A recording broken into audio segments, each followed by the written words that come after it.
You have to be careful with not to push too much. Okay, so one thing I have for house check is you have if you have computers to plug your computer, there's some on that side, like one of the hosts. So take it, return it. Okay.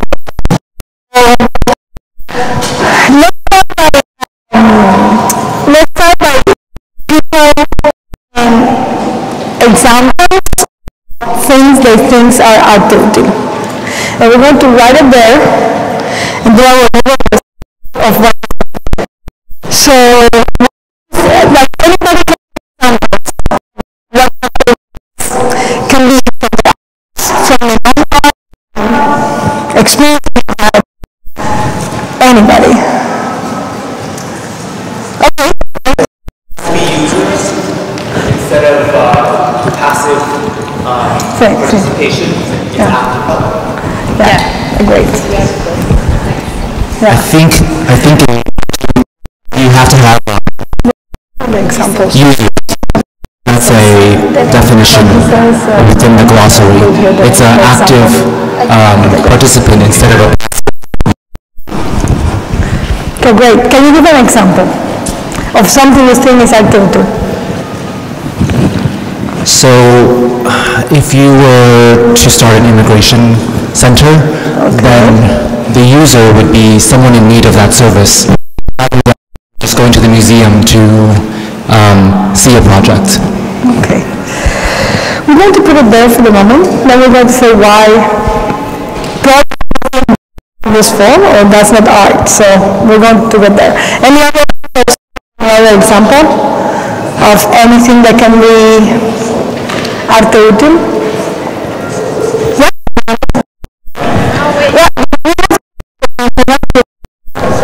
Maybe this is a matter, and this is. You also say your name.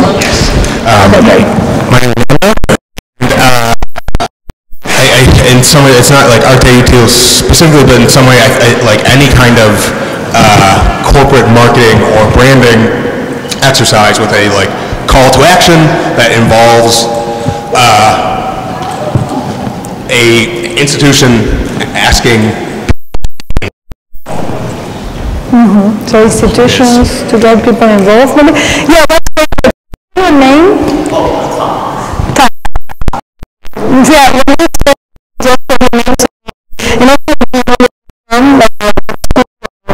Just passing by. That is not, so that's a way for us to know you too. My name is Lucia, and I'm not from school. I'm a walk-in today. And I don't think it's working. Let me see. The Theater it has been a long-term arte útil project based out of Vermont, formerly New York City. Yeah, thanks. Okay, and you have one? Huh? I'm Jamie. I'm from CCA. I think of like the the mapping project, the anti-eviction mapping project in San Francisco, which I'm sure most of you know of, but that maps displacement of families and individuals in the Bay Area.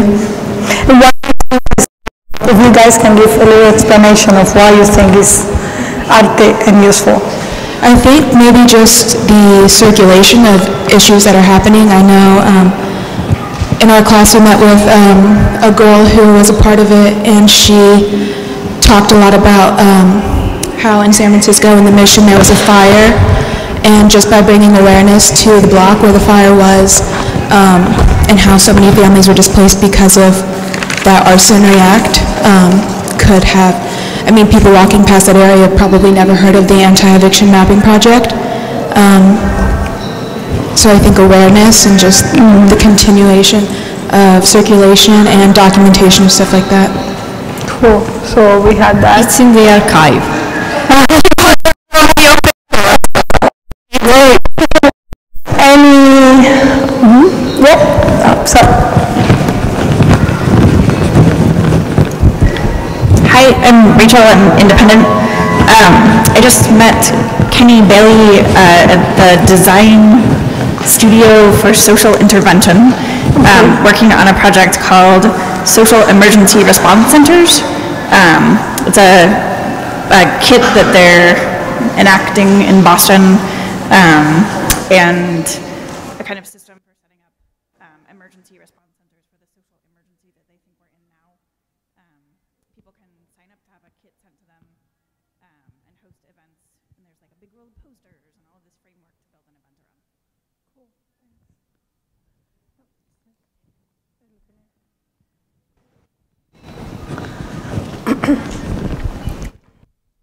I'm Shay, I'm from SFAI. The Red Sand Project. It's a project where an artist sends out red sand to people who request it for free, and you pour it in cracks to represent the people falling through the cracks for human trafficking. And then you post it to Instagram under the hashtag Red Sand Project. Cool.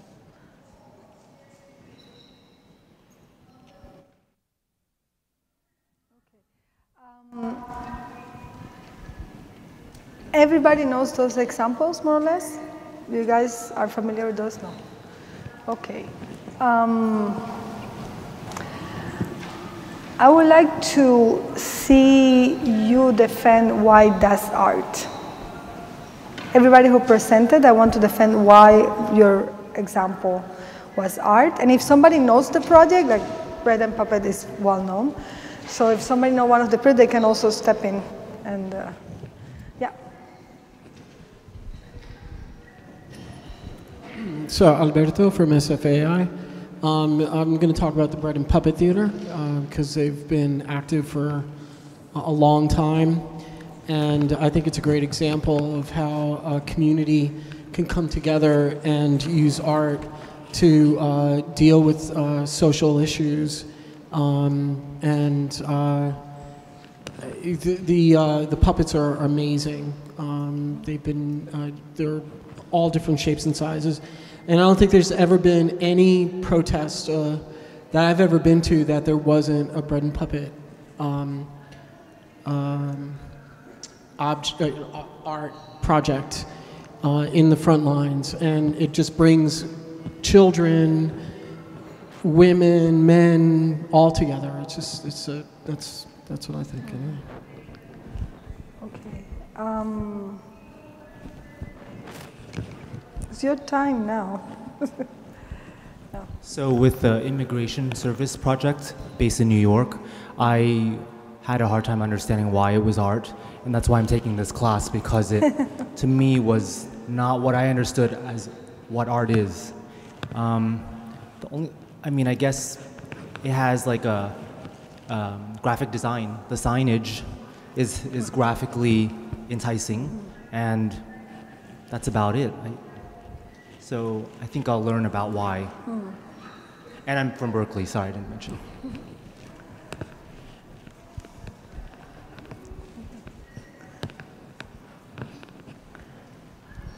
Hello, my name is Maria. I am from SFSU. And I think case studies is a great tool to speak to power. I think everybody's story is significant, especially those who are going through really bad circumstances like the Syrian refugees or just immigrants. I think storytelling is a good tool to speak to power. Yeah.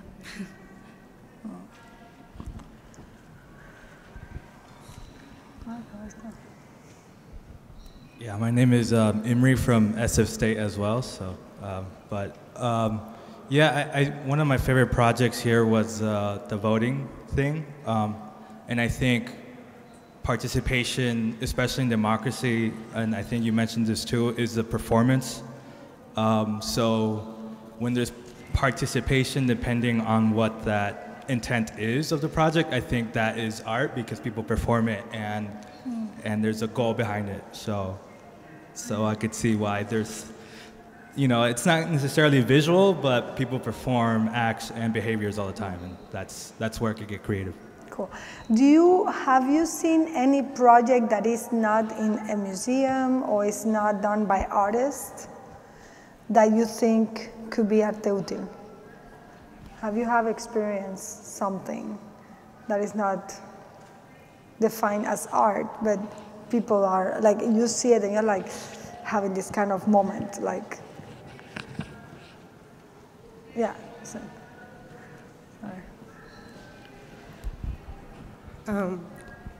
hi, my name is Shahriar, and I graduated from CCA, but I think I'm from Iran, so I witnessed a lot of political movement that happened in Green Movement 2009, and there were many political action that took place from people, like ordinary people, that it was really impressive. They started to give each other's awareness, kind of like it was really like a grassroots thing. Like they were like give each other one by one, like information that could just help them go against the government, and they could change the power dynamic. It was really interesting, and it didn't came from the artist, actually. Do you remember any specific one, like any specific thing they said, or any that really make you? It was kind of like color was really interesting. That came actually was green. That a lot of people who started to go against the government start wearing green, and it didn't came out of nowhere in a way. And then they started to give each other some little notebooks with information that what people can do against, like what people can protect themselves. Or like some people, they were like, open the doors for people to just like run away from the government, or like give solution to each other. So these things like happen naturally, and it didn't came out of art, which was really impressive. Any other example that is not, okay, well, I have to, okay. Hi, I'm Mimi from SFAI. What about Black Lives Matter? Everyone knows what that is, right? What specifically you feel that could be? It's just the fact that a few people started it, and it caught on as a pretty big movement, and I think it really affected how we see ethnicity in this country and how we treat one another because of our ethnic differences. And I think that they really started to influence the way the establishment also treated the various ethnic groups. Cool. And it was inclusive of other people too, other groups other than African Americans.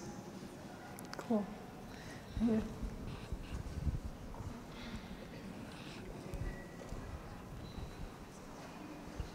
Hi, my name's Jackie. I'm from CCA. I think that I think this question is really interesting and exciting because I always think about it, and I think that adventure playgrounds for young people, like where they're given the opportunity to play freely and they're given objects and then they're freely building structures and being really creative, I think that this is pure art, and I think that a lot of people do not classify it as such. In fact, I brought it up in an art history class, and my art history teacher like really challenged this, that this was not art. So I like that I'm saying that it is.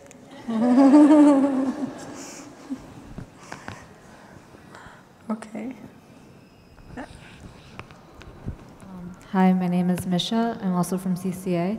In terms of Black Lives Matter, I was thinking of protests in the form of art.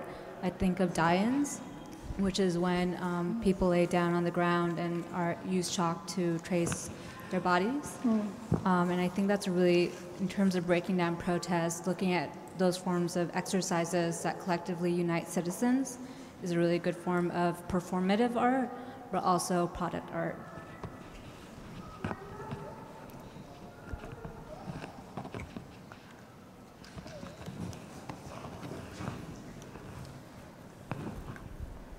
Hi, my name is Jer, and I'm from UC Berkeley. sometimes I look back at U.S. history and I look at some demonstrations and I think a lot of it was really performative in a way. Like, for example, if you look at Rosa Parks sitting in front of a bus, to her it was a protest, but I mean, if you look at it under the guise of art, it's performative, it's socially disruptive, and it served as a catalyst for a larger movement, which was the Montgomery bus boycott. So that's something I think about, and there are many other examples that can kind of fit under this paradigm.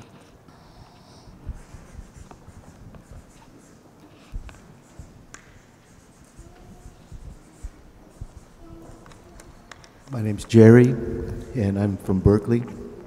I just joined a person today, as a matter of fact, on a campaign to help rid the world or rid the country of plastic bags.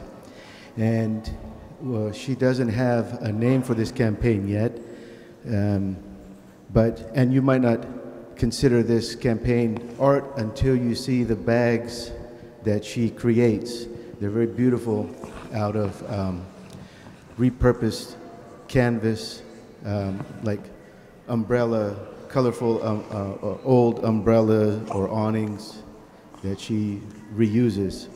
And she sent me in the mail 2 beautiful bags today or yesterday, and asked me to kind of help out on the West Coast.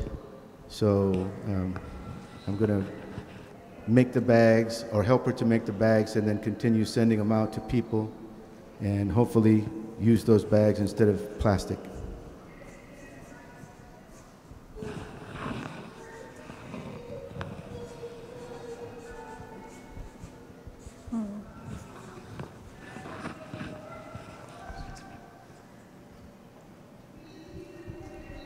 Okay.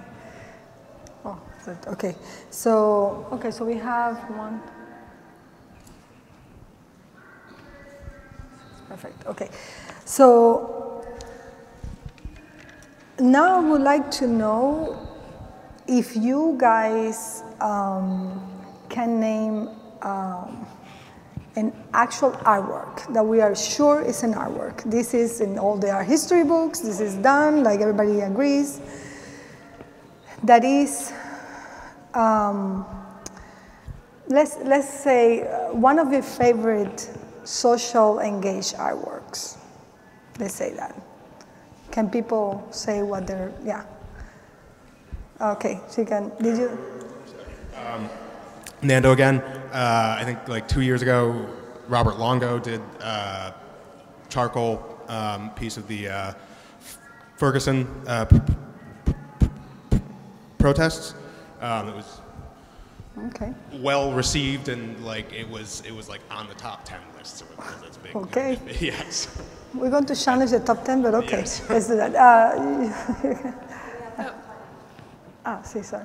What about Laura Poitras's show at the Whitney that I think was 2 years ago? Not only on her documentary work, but a lot of works, I think, with Hito, Sterile, Kate Crawford, Trevor Paglin, in addressing various forms of surveillance. Mm-hmm.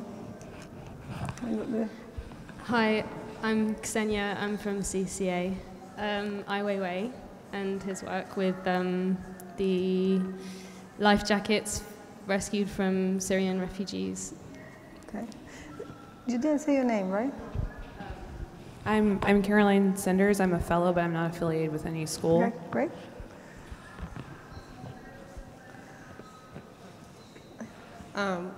I really like John Rubin's Conflict Kitchen.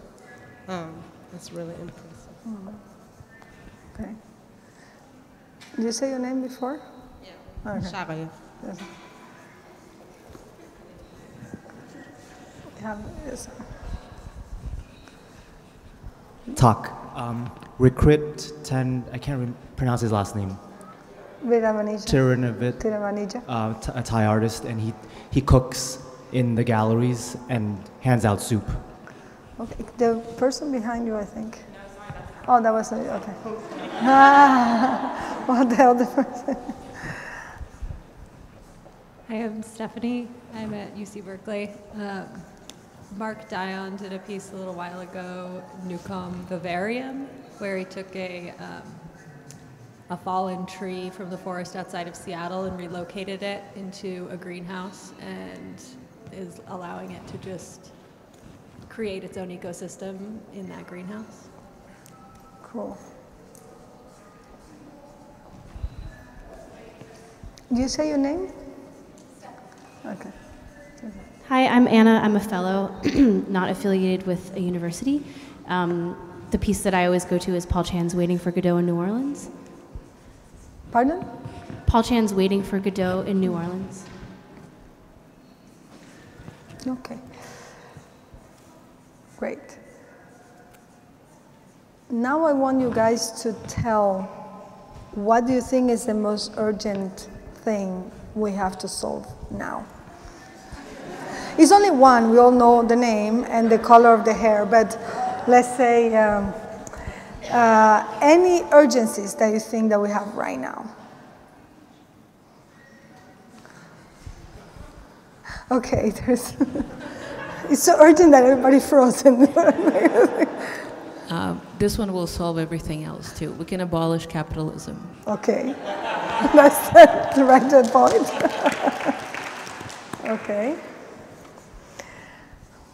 Yeah, this, sorry. I think this is related but would not be solved, which is institutional racism and anti-blackness. And anti? Anti-blackness. Yeah, and you say your name before? Oh, Sophia. From? Berkeley. Yeah, and you say your name? Yula from YBCA, okay.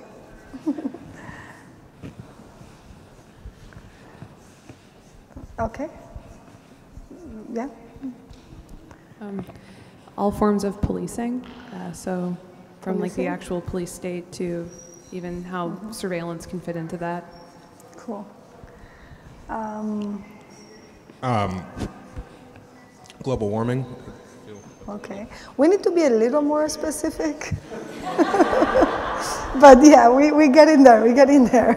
Yeah, on the back. No. Oh, here. So,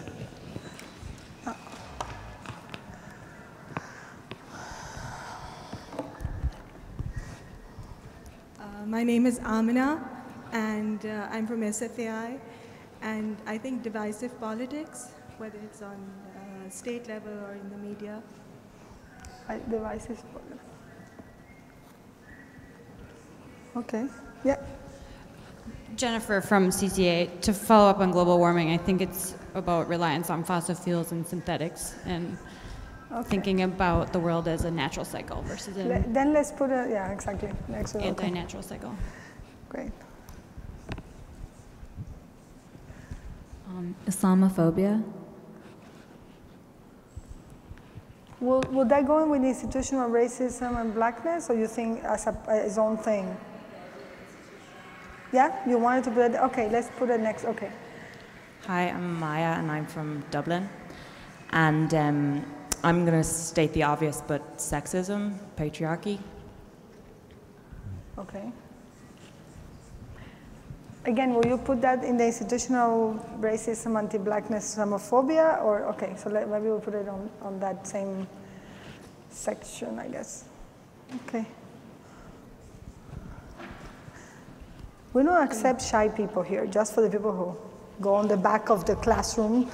The refugee crisis. Okay, refugee crisis. Okay. Okay, great. Okay. Awesome.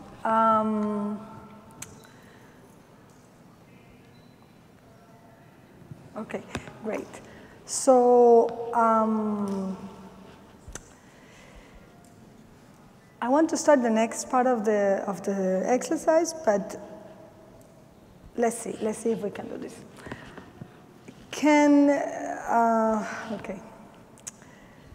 Okay, can anybody who has not speak yet, oh, I'm glad that everybody speak is fine, but some new person can come in and make relations between all those four categories. Like, can they relate one of the first column, second column, third and fourth column together? Anybody? Okay, there's a lot of...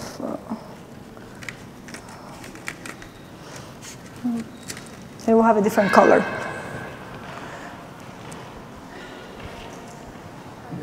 Yeah, just for them a different color. So, or if they don't want to come in, we can do it for them. Yeah. Okay. I would relate Black Lives Matter to institutional racism and anti-blackness as well as Islamophobia. Okay. Okay. Yeah. Great. I'm going to back up. Okay. Can somebody relate those 4 columns in a non-direct way? Let's say, if, of course, Black Lives Matter, of course, is going to be institutional racism, but let's try to be around like less direct connection, just for the sake of the exercise. So, for example, okay, let's do it this way. The immigration services, with what you will, okay, go.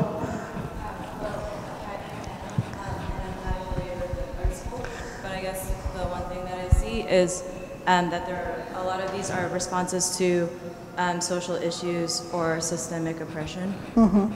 Well, yeah, but I would like to see if you can connect, let's say, like you choose, okay, I think immigration is related to whatever in the 2nd column, whatever in the 3rd and the 4th column. Can you do that? You want to do that? You want to do it? Yeah, okay. I think the institutions to get people involved, obviously it's pretty broad, but that with something like the playgrounds and then like the kitchen, and then I think you could relate that to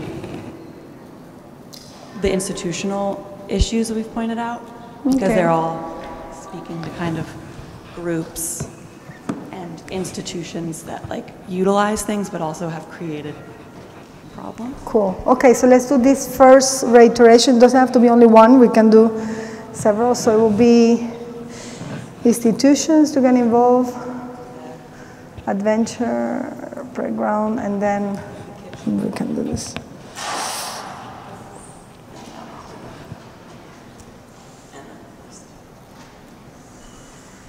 Okay. Okay, that's one. Anybody else has other potential connection?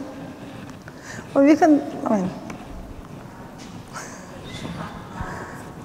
I would consider like the anti-eviction mapping project because of low-income families within Black neighborhoods. We can do different colors, yeah. I don't know. Okay. So yeah, the anti-eviction mapping project. To Black Lives Matter, and then that would connect to chalk work of Ferguson protests, and that would connect to institutional racism. Can we? Yeah. Mm-hmm.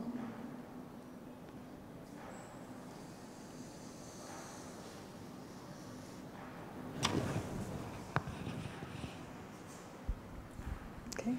Anybody else? Okay, great.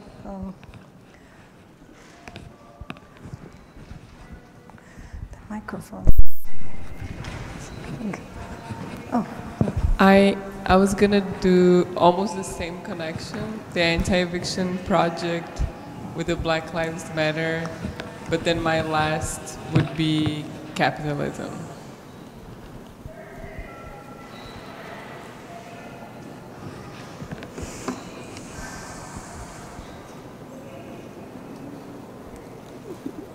One is missing, no? The 3rd. And on the 3rd column?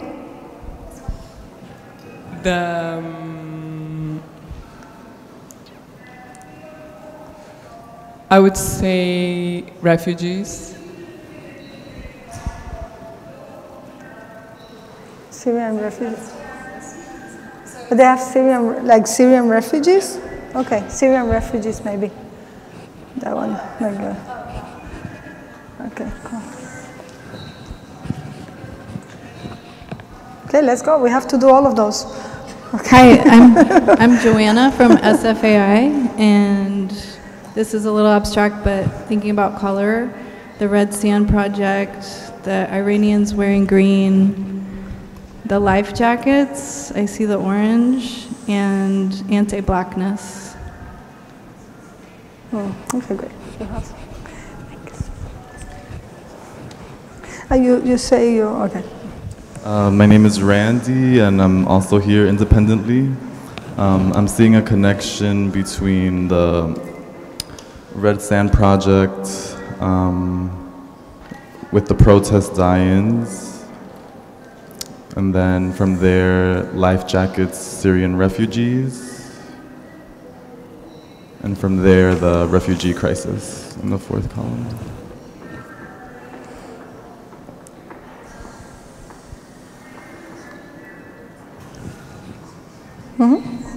You have two people, three. Okay. So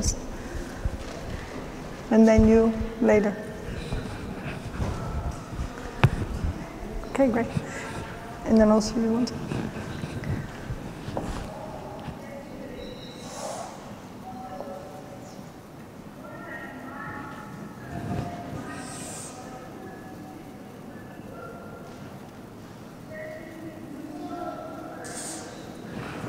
Okay.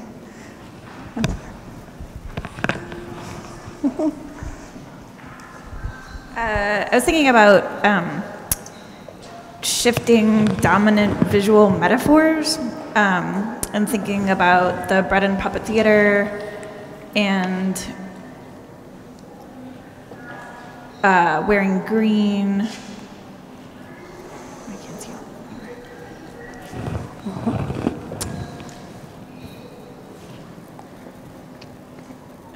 I forget what the third one was.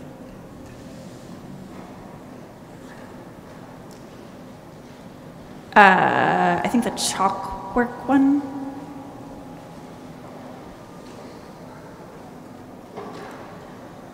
And divisive politics, which is an off one. Somebody, yeah. I'm Camilla, I'm from CCA. I see one between the social emergency response centers and the Grassroots info exchange in Iran, to the surveillance show, to all forms of policing.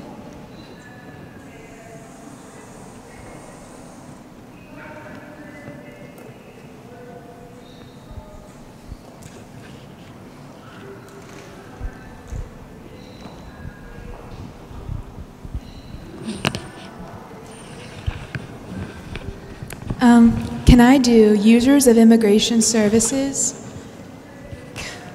connected to Grassroots information exchange, connected to conflict kitchen, connected to divisive politics?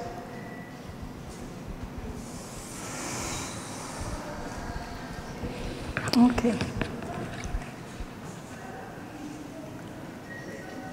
Okay, great. Okay.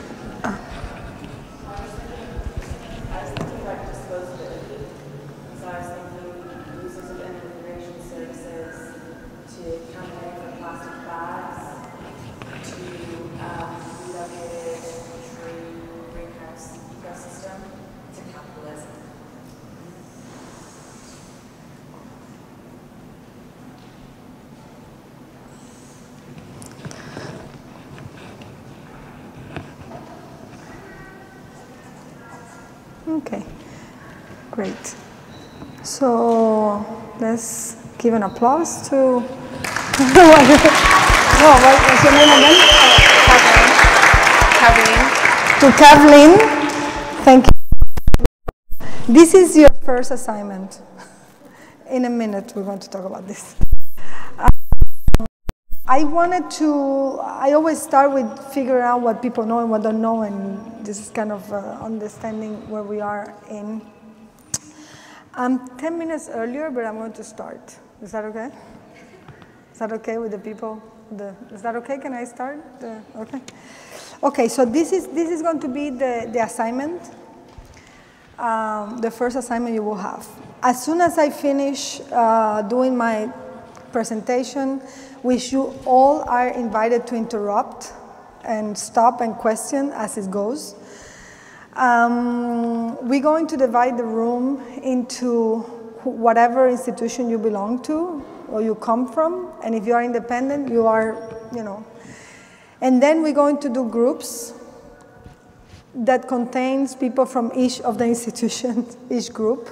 We have a lot of people, so we have to see how many groups can we make. It might be like, I don't know, maybe 10 groups, which is a lot for a class, but, and this is what we're going to do. And let's try not to be in the group with people that you already know. So let's try to meet new people.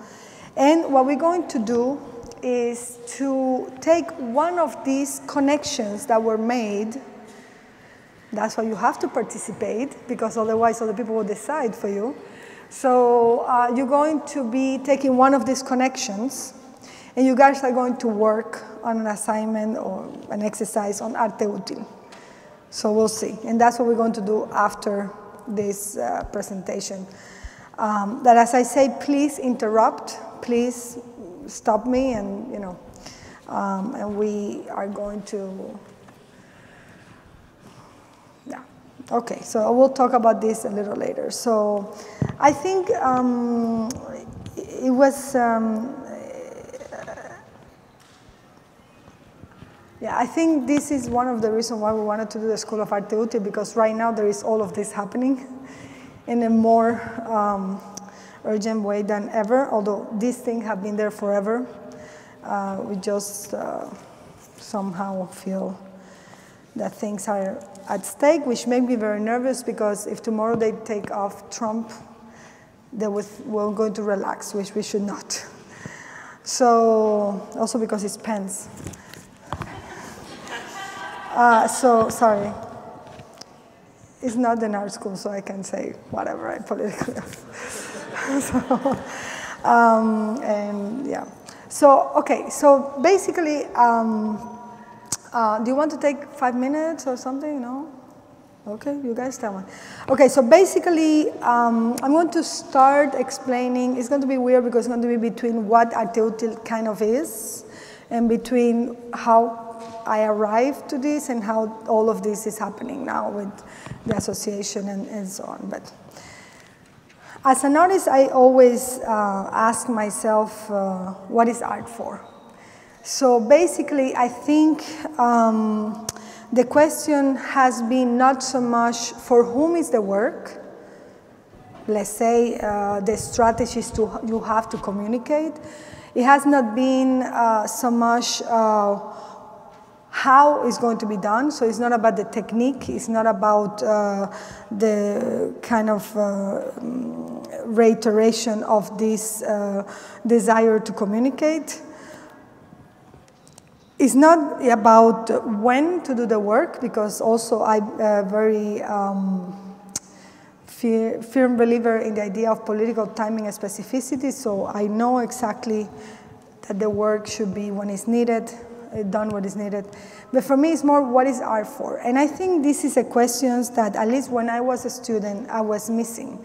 Why? Because part of the education is to believe already something somebody decides art is for, and that's it, and then you follow or not. But I feel like today is almost like, almost a duty, I would say, to rethink what is art for. What is going to be the role of art now, in this century, but also in our life, in the life of the people around us. So I think that the main question is, what is the role of art and the artist, therefore. So I'm going to start with something very weird, which is the urinal. But I feel that part of the problem we have is that we have these paradigms where it almost feels, in an even comical way, that art is whatever you take the uses of. Like if tomorrow I take this computer and it's not functioning as a computer but hanging somewhere, that's art. So I really debate and question this idea that because it has no function, it is automatically art. So let's start by that. The other thing is, in the other side, you always have this other kind of project, in this case, the Ajit Train from the constructivist group.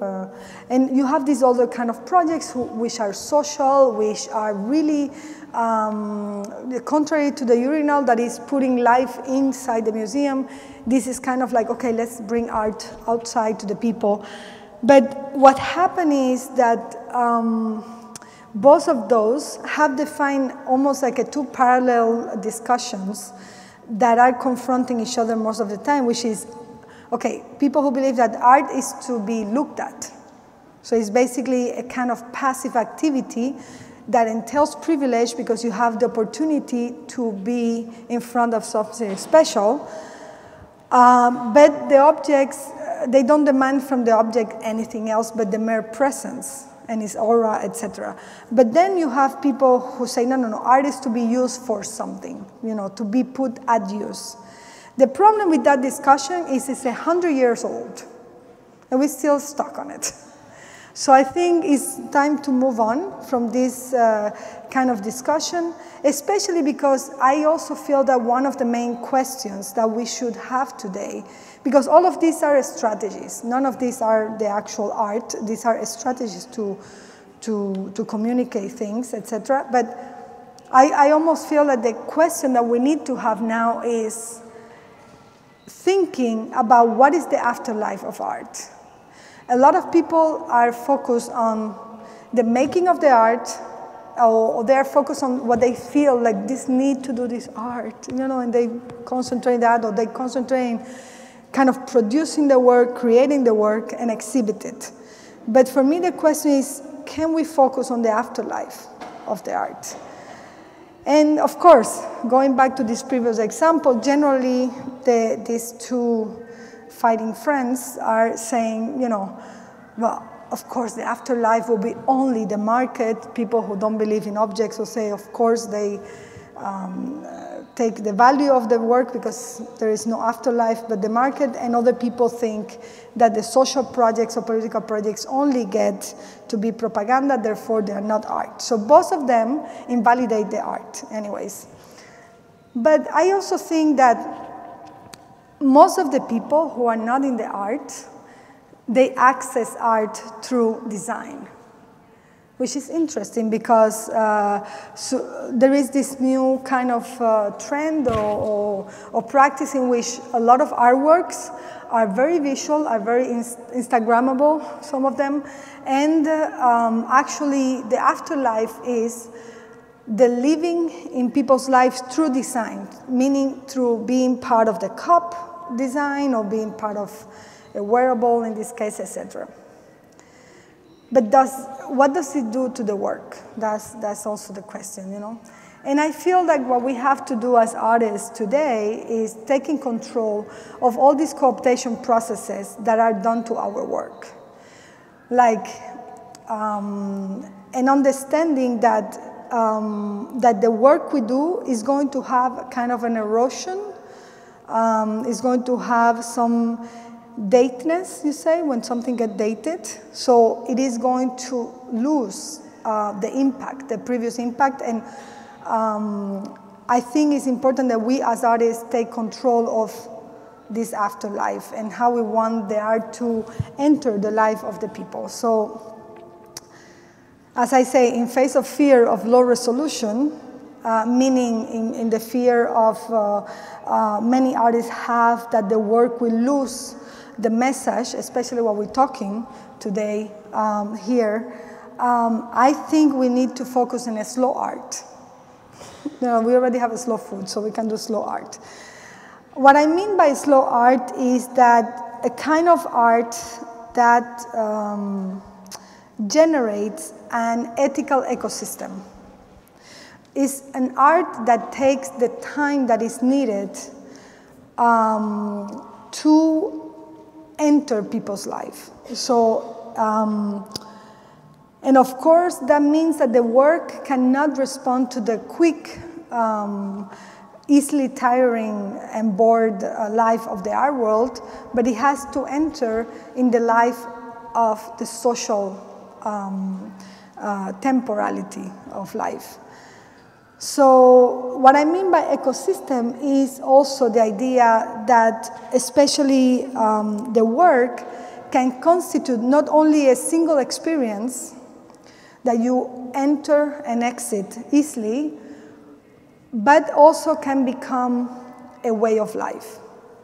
You know, how can the person enter this space that is the art and can see themselves behaving differently and being differently, but also seeing themselves different, but then seeing society different way. So how can we create an artwork that create a whole ecosystem, a kind of, you know, where things function in a different way? And this is why I think this work that actually Lucia is part of responsible for that, because we had a discussion, Lucia, but also Claire Bishop, we had this discussion about where is the aesthetic of this kind of work. And I think in order to have this kind of ecosystem, the aesthetical value should be in the ethical value. And what I mean by ethical is not this kind of moralistic approach where everybody agrees this is a goody-goody thing, you know. I'm against the goody-goody, so. Or everybody feeling well, you know, together. It's more, it's more about how can you challenge people's learned behavior? How can you challenge the language by which we approach what is happening? And also, how can we substitute what traditionally we have in art, which is the aesthetic shock, you know, when you have the aesthetic shock in front of a work, by an ethical shock? Can we have an ethical shock as an aesthetic value? So I think that's, you know, part of that. So, and of course, in this case, sí, dime.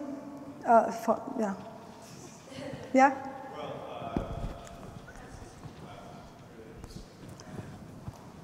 Name and... hey, I'm Raphael.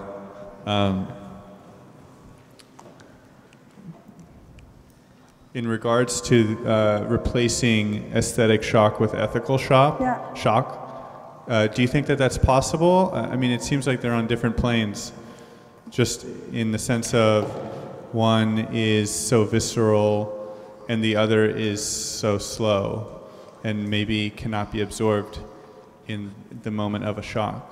Mm-hmm. I think, absolutely, I think the shock is a very specific experience where, yes, you can absorb later, etc. But I do think that part of the traditional teaching of art or the traditional vision of art is to precisely separate these two.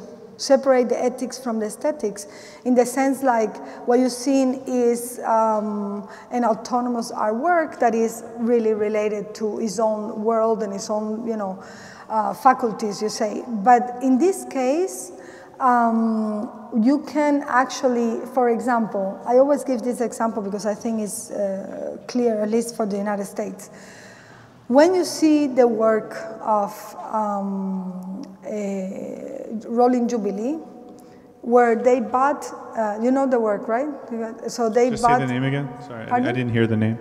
The Rolling Jubilee strike debt. So what they do is they are using the same system the banks are, this is very quickly say, they're using the same system the banks use to buy what they call garbage debt. So they know they are not going to get the actual full value of what is owned.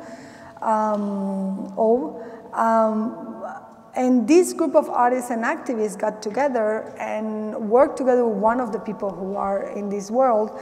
And actually, through an open call, they made this kind of collecting money from the internet and anonymously, and they bought the debt for education and health from like a bulk of debt. And then after they did that, they liberated the debt, you know? And they call people and say, you have been liberated from your debt. Do you find an aesthetic value on that? No, it's very ethically shocking.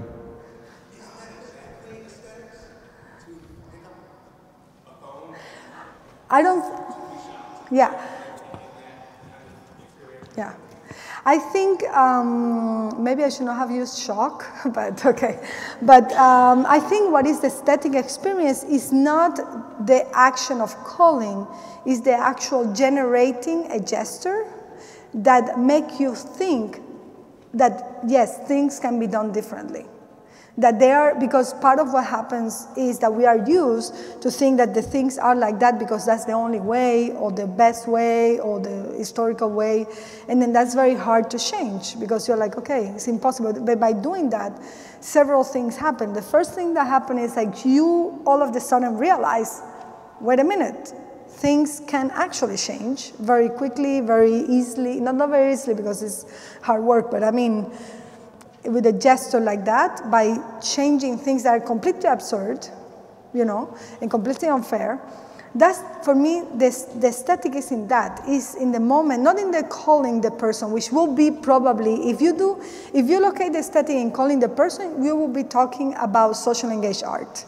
But if you talk about arte útil, the moment of aesthetic is when the person realizes that it has been, let's say, in a system that makes no sense, and actually this way is the way, you know, it's a way to change it. So the location is in that realization, and also in the, more in detail, the manipulation or the use or the changing of the benefit to these people instead of the banks. You know, so I think making that transference and that shift is what make it ethical. So yeah. Okay, is that good? Okay. So this is one thing, and the other thing that I feel that is something that I feel is extremely necessary, especially now, is understand that art should stop in a way to reacting. I mean, I think personally, I think all arts should live at the same time. But okay, we are defending one specific way of doing art, and. For many years, I was like, why is art, social or political art, always following something, always reacting, always like reading the news and like, oh, this happened, so let's make a, you know, a poster, or let's make, why can we analyze and understand the system in a way that we can anticipate what can happen?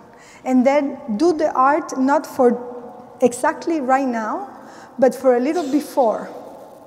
Like, let's not wait for the deportations. Maybe we can do something before they're going to deport the immigrants. You know, like, why do we have to wait as artists and react? I think this is something that we actually can do. Yes, and actually, in that sense, we can do a kind of art for the not yet. Let's do art for what is not yet happening, but you know is a potential problem coming on, or the what if. You know, these are two different things. I think that not yet is kind of a more, you know, is more in the conventional tradition of like imagining something and, you know, and position yourself in this imaginary. And the what if is not positioning your action, but positioning the people that are part of the work in a situation of what if this was different, what will you do, you know? And in a way, it's a way to prepare people for what is coming on. And if it doesn't come, great, but, you know. And the other thing is, of course, acting before something happens, of course. So I think there is a big difference in this process, which is, it's not about, a lot of people, when we talk about arte útil, I'm like, well, the first reaction is like, do you mean I'm not useful artist because I don't do arte útil? I'm like, no, you are useful. Art can be useful in many ways. But what we mean by arte útil is, and that's another thing that we think a lot of people react very badly also because when we saw the urinary versus the train, a lot of people feel that there is more freedom in putting the urinary in the gallery than to actually work for the people. And rightly so, a lot of governments have tried and have succeeded in instrumentalizing art for their own good, you know. But what we think in Arte Útil is like, it's not art to make things work better. We don't want to improve the way things are. We actually want to change what is going on. So I think that's a big difference also. That is why I think a lot of times it's important to understand that the tradition of using art as an awareness tool is not Arte Útil. Why? Because to use art as an awareness tool or as a mobilizing tool is one step towards Arte Útil. But sometimes we stay there, and this is one of the main differences probably. Like usually when you see art that is political or social or activist, or many times it stops into the educational aspect of making people aware that this is happening, and that's it. And it feels like the mission is accomplished, let's go. And this is exactly that point, after people are aware, this is when Arte Útil starts. You know, so this is, well, we just say that. So another thing is, it is very important because many times people, because we are in the neoliberal world, many people confuse the idea of usefulness as efficiency. So it's not about being efficient, it's about being eficaz, we say in Spanish. So efficacy, how you say in English, no? Efficacious, okay, so this is a mistake, we're going to correct it in English. So it's not about being efficient, but to have some, you know, consequence, some actual, yeah. I want to give a little quick history, how this Arte Útil thing started, just because when I was preparing, people in the team say you have to give some background. So I did this project, Arte de Conducta, and from 2003 to 2009, and it was in Cuba, and it was very specifically happening as a way to respond to the highly commercial commercialization of art, and how a lot of artists start leaving the more political and social for the commercial life. And basically one of the things that happened is one of the first group that came is called Democracia, and they're from Spain. And in our time after the classes and stuff, we had discussing, and a lot of time we were talking about coming from Cuba also. Is important that there you have this kind of, at some point, now we are completely capitalist and neoliberal, but at that point it was this kind of mandate that art should be for the people. And we start talking, at some point we start talking about, we want art to be useful, you know, and then we came up with this idea like, yeah, el arte útil, you know, and then we say, okay, great, we invented some concept, arte útil, that's great. And I am into inventing concept because I do think our lexicon in the art should be changed, and we start using new words. So that's my, so there we invited a lot of artists who were doing political work. We were examining ways of exhibiting work. We did some participatory works as well. Yeah, you have a detail. And then the idea of Arte Útil got into my head, and I say, yes, Arte Útil, this is great, this is exactly the way. And basically the logo of Arte Útil is an A that is turned, so that's what we want to do. And then I went to Colombia, for the Colombians in the room, and I did this performance that was, that's another story, we can talk about it another moment, but basically it is a behavior art piece where in the middle of this conference by all the people from the conflict, a person came out with a tray of cocaine for people in the audience to use while they were talking about the problems in Colombia and the table. And of course, it got a very big reaction. It was a lot of people criticizing. They wanted to put me in jail, everything, whatever. And then I had to, I had to present in the panel discussion 3 days later. And in the text I read, I ended with the phrase, we should put, the moment has arrived to put the urinal back in the bathroom. So I just say that, and I just write things and forget. And then one day, in the audience was Teddy Cruz, which is a great artist too, and a great thinker. And he met Tom Finkelpearl one day for an interview for a book he was doing, and he mentioned this phrase, and Tom liked it, and Teddy, with a very rare, only one time in my life this has happened, modesty, didn't take credit and say, no, that's not my idea, that's actually something Tania said. That's very rare in the art world, but he's not part of the art world. And then Tom came and asked me, and I said, yes, and this is actually a series of work I want to do, and then we actually put this in the bathroom of the Queen's Museum. And also Van Abbe Museum at this moment, and we want to put it everywhere. So the idea for this is like you can pee on it and it's still art. So basically, after this, I realized, okay, I want to span this idea of what arte útil is and all that. So I realized how can, and of course, this is me talking, but all of this has happened after a lot of conversation with a lot of people, some of them already in the association, some of them critics who did not like this idea. And sometimes I really like when people don't like my ideas, so it helped me define and redefine, be more specific. So basically, as an artist, I say, how can I make arte útil a conversation that I can share with other people? Parentheses, propaganda, but, you know, and I say, okay, how can we fight in a way this market that at the time I was living in New York and it really felt oppressive, basically. Because if you're not in the market, you almost feel like, you know, the good artist or something. So I feel like, okay, this kind of ridiculousness that there is a path that to success that is only one, I wanted to fight that. And I say, how can I do it? So I say, okay, if we take arte útil, what are the elements we can use to share with people? So when we were doing the Van Abbe Museum exhibition in 2012, we started talking. I had so many ideas, and they were very clever and saying, no, let's do one of those, because there are many. So basically, we wanted to start with the archive. Why? Because we wanted to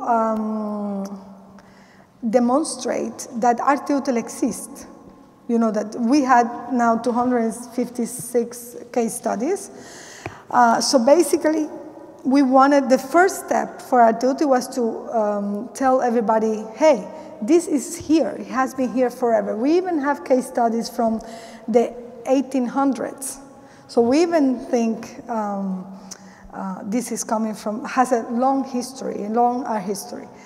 Then the archive is, let's say, the proof. Then we wanted to do an association because during the course of my travels and so on, I have seen a lot of people doing this kind of work and they didn't know each other. So I was saying, do you know the work of so? No, we don't know. Okay, so, you know, back then the internet is not like now so easy, but so we say, okay, if we have an association, meaning if we can put all these people talking to each other, maybe we can advance even more this conversation. And also, to be honest, it could be, I mean, sometimes it's hard for people doing this kind of work to have institutional recognition and so on. So we say maybe it's also kind of support group, but also a way to have projects. If we know about somebody doing a project, maybe they can take it and so on. Then the museum. A lot of people have say, why the museum? Why, if you criticize the institution, you want to be in the institution? Well, I want to infiltrate the institution. Because by infiltrating the institution, not solely, because I think the projects have different arms, and is, you know, but by infiltrating the institution, we also have forced this conversation to be part of curators, you know, the collection in the museum, the programming, and the way they have approached art. So basically, this is, you know, this is also part of the strategy, and we're going to do the Museum of Arte Útil second stage next year in Toronto. So you are all welcome to to be part of that, or, you know, let's talk about later. The school, of course, is this, because, you know, at some point I was talking to people, and I said, you know what, we actually need a School of Arte Útil so we can actually discuss this and, you know, and have the young generation carrying the flag, because we're getting tired here. No. And then the office. The office is something, it's a project that came out of the archivist, Alessandra and Hema, and also Mima. Alistar, which is the idea of bringing Arte Útil office to different places. And that doesn't have to be inside the institution, but it can be also in the street, in neighborhoods, so on. Why? Because we feel that the information that we have in Arte Útil can be used by either the community or the artists in the same way. So finally, we decided that the museum, okay, let's do just the archive because it's a lot of work. And then we decided to do, the Museum of Arte Útil. And it was very funny because Vanabe Museum, we took the other, and we used use. At some point we were calling it museum instead of museum, but okay, so this is the Museum of Arte Útil. And of course, we had one situation that was quite tricky. In the middle of, you know, the institutions always like the solo artists, you know, etc. So in the middle of this, like, okay, Tania, Arte Útil. Then we discover that I didn't invent Arte Útil. So basically, of course, especially with Alistar and the group he was working with, we actually, I mean, we can start philosophically going even, you know, Kant and all that, but let's be less extensive. So this idea of the lectures on art, relation on art to use, the Ruskin, but also actually Claire Bishop in one of our conversations told me, do you know about Eduardo Costa's work? And I say no. And the actual work made in 1969 is called Arte Útil. So after being a little I'm a bad artist moment, I say, no, this is great, because that actually proves that this has been going on, you know. And then we had this weird moment in the show. We were actually installing the show, and we received an email of a guy, a curator, a German curator. Yeah, ¿cómo se llama? Yeah, Alessandra Cesar. So a German curator who emailed us in the name of the artist, who was very happy to be part of our exhibition of Arte Útil. And that summer I just did the workshop in Austria, and I'm saying, this is one of my students making a joke, because we had no idea who Pino Poggi was, unfortunately. And I said, this is a made-up person, of course. I mean, it all looked weird. And then we actually got in contact. We have a very good team of researchers in the group.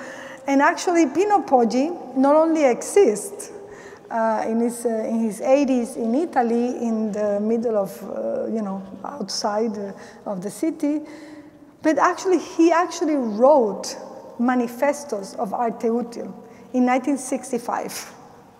So it really actually made me extremely happy, because actually 2 people by then, I mean 3, but especially 2 artists in 2 different countries who didn't know each other's work, came up with the exact same name. In the Italian it's Arte Utile, in Spanish it's Arte Útil. It's the same exact, I was like very fascinated. And then on top of that, I discovered at some point that John Perrault, who was an artist and curator, actually did an exhibition in 1981 called Useful Art. So, you see? The first thing that you have to do as an Arte Útil person is you don't need to be the unique person to do anything, but become part of a conversation. So I think we have all of this. The difference is that, for example, in the case of the exhibition, it's called Useful Art, but the way they approached usefulness was to beautify things. So art as a beautifier of things. In the case of Eduardo Costa here in this project, he actually wants to fix part of the street as his art project. So I think this is kind of the two areas of tension of Arte Útil. People who think usefulness is only to use the tool of art to make people's life more enjoyable, etc., and people who wants to use it to fix, which is our, yeah. And of course, when we did the exhibition, we divided the exhibition space in rooms, and one of my, and we tried, because also we tried to prove that it's a practice that have many different strategies and has many different ways to be approached. So we don't want this to be an orthodox way, like only Arte Útil is this. And one of my favorite, and of course you have use it yourself, we have things like Yo Mango, which is a strategy to steal from the stores without getting caught as an art project of people in Spain. We had Institutional Repurpose, who are people who actually try to work with the institution to challenge them. We had the Propaganda Room, which is all our beliefs and all the history and the timeline of the practice. Alegal, which is something you're going to get hopefully very familiar with. Alegal in Spanish, there is no English version of this, no translation, but alegal means not something that is a loophole, but something that the law has not yet envisioned. So this is art that's been done before the lawyers figure it out. Maybe pre-legal, okay, maybe that's the way, pre-legal, I like that. Is that? Yeah, exactly. So this is the good thing. So you do this, and even if it's challenging and going against the system, it's not illegal, so you cannot be punished, let's say. And my favorite room was the Room of Controversies, because during the process of doing the exhibition, we had a lot of projects that part of the team decided is Arte Útil, part of the team is like, that's not Arte Útil. So we decided to put these projects inside a controversy room. And part of that controversy is when artists do not intend their work to be useful, but the audience make it useful. An example is NSK, which is a group from Slovenia. And they have created this kind of fake utopian imaginary place for which they have created this passport. But as being good artists as they are, the passport is extremely well done, perfectly, very, very well done. And it was also at the moment of this time where a lot of countries start disappearing. Yugoslavia doesn't exist anymore, and all of this confusion in the world, like the world is changing. And they exhibit this in Africa, in South Africa specifically, for the biennial, and a lot of people start figuring out, oh, this passport is really good. So they start getting people asking for passport, because anybody in the world can say, I want my passport, you know, this kind of artistic thing, or you're happy, like, let's have my passport from Global Citizen, okay, and it's all fake. So a lot of people were like, we want the passport. And they were like, why do we have so many people from, what is Nigeria, was it? From Nigeria asking for the passport. And what happened is like a lot of people were using the passport for real. Because there was this moment where sometimes you cross and they didn't know this is, you know, literally a world moment where things were confusing in terms of countries and so on. So they actually were able to enter places. So in this case, the artists did not want to be useful. They even went there to stop people using it. People didn't care. They were using it. So, yeah. And then we have the idea of a space hijack, the archive room, of course, which is the most open space, legislative exchange, and reforming capital, which is, for example, in reforming capital, we had this fantastic work from an artist designer from Mexico, Fernandez,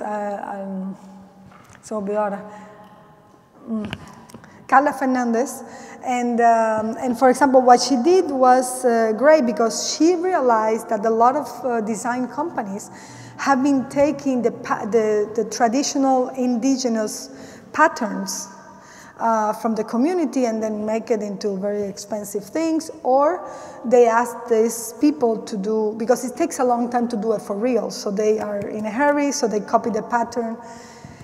And then the community, the indigenous community, never get anything out of it. So she decided to work with the community to patent their historical designs, that they could not be anymore stolen, basically. And I really find very interesting because she used this kind of very modern, abstract idea of ownership for something that is really, basically craft. So another thing we did is for the exhibition, I didn't want a kind of a guide for the show, but the idea of creating a book with a lexicon, this idea of navigating the exhibition through new words or new concepts. And we commissioned that project to Stephen Wright, who created this wonderful book.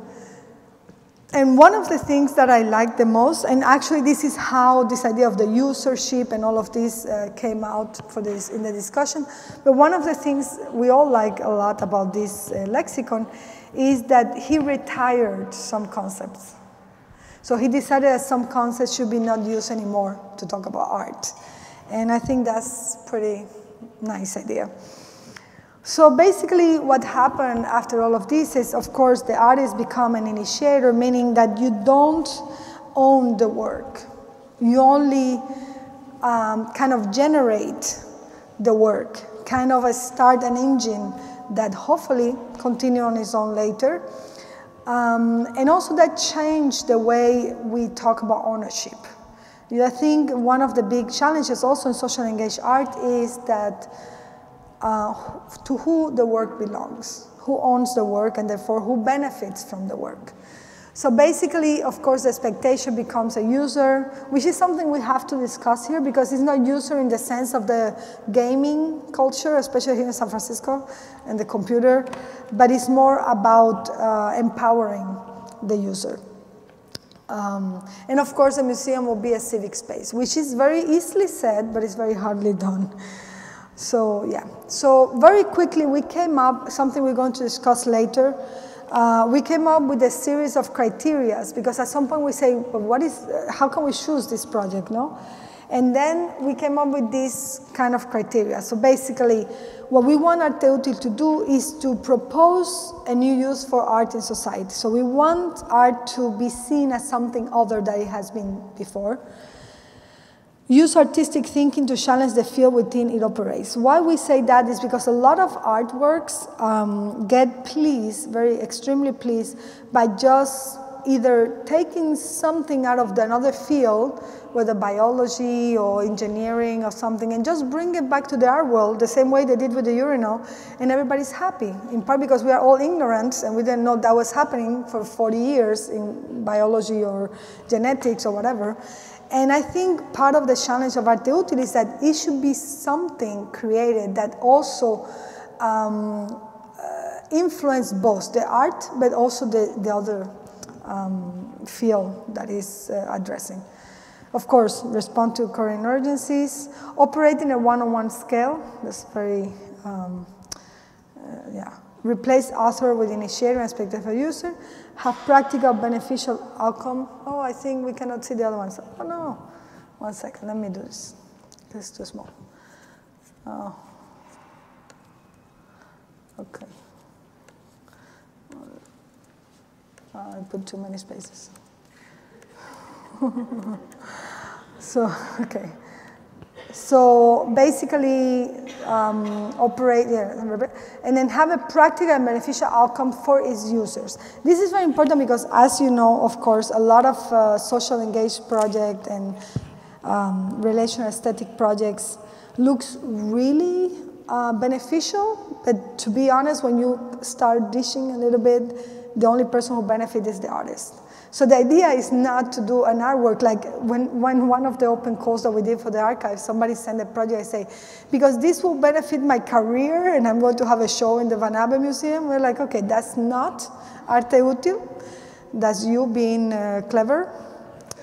But on the other hand, we included in the exhibition, for example, somebody who was an immigrant who was looking for refugee status, and by having the exhibition at the Banave, that will help them, that artists who didn't have papers, to get the papers in Netherlands. So that was Arte Útil for us. So yes, it's very important that the people who benefit are the people for whom the work is done and the users. And for this also in the archive, we did something that actually created a lot of surprises, which we decided to certify. Internally we call it certify the project, which means not talking to the artists, who are sometimes very good at creating a beautiful narrative about how good the project was and how many benefits it had, but actually talking to the producer of the work or the people who used the work. And that was a big surprise. Some projects that we were like, this is Arte Útil, like it's then we talk and they say, some people say this never existed. We actually find a project that never existed, but the person has a beautiful photo of the community doing that action, and we were like, okay, excellent. So this is also a difference between social engaged projects or art as it is and Arte Útil. Like maybe it's okay and it's plausible to do a beautiful photo that looks like something is happening, but that's not Arte Útil. So, of course, pursue sustainability, that's something we're going to talk later. This idea that it's not the actual thing that happens, but it's something that, you know, is taken by the community and even reproduced sometime by others. And the idea of reestablishing aesthetic as a system of transformation. So that's part of it. So basically, one of the most important aspects of this practice is that we don't see art as production. We see art as a process of implementation. And that, I feel, changes a lot the way in which you approach art, because when you focus in production, of course, people are props. Of course, it's okay that it doesn't have a real impact on people. Of course, the important thing is how well it's done, what is the process of making actually that happen, no matter what. And in Arte Útil, we want to implement ideas. And in the implementation, one of the things you sometimes find is like, your idea is not suitable, it's not good, and you should change it.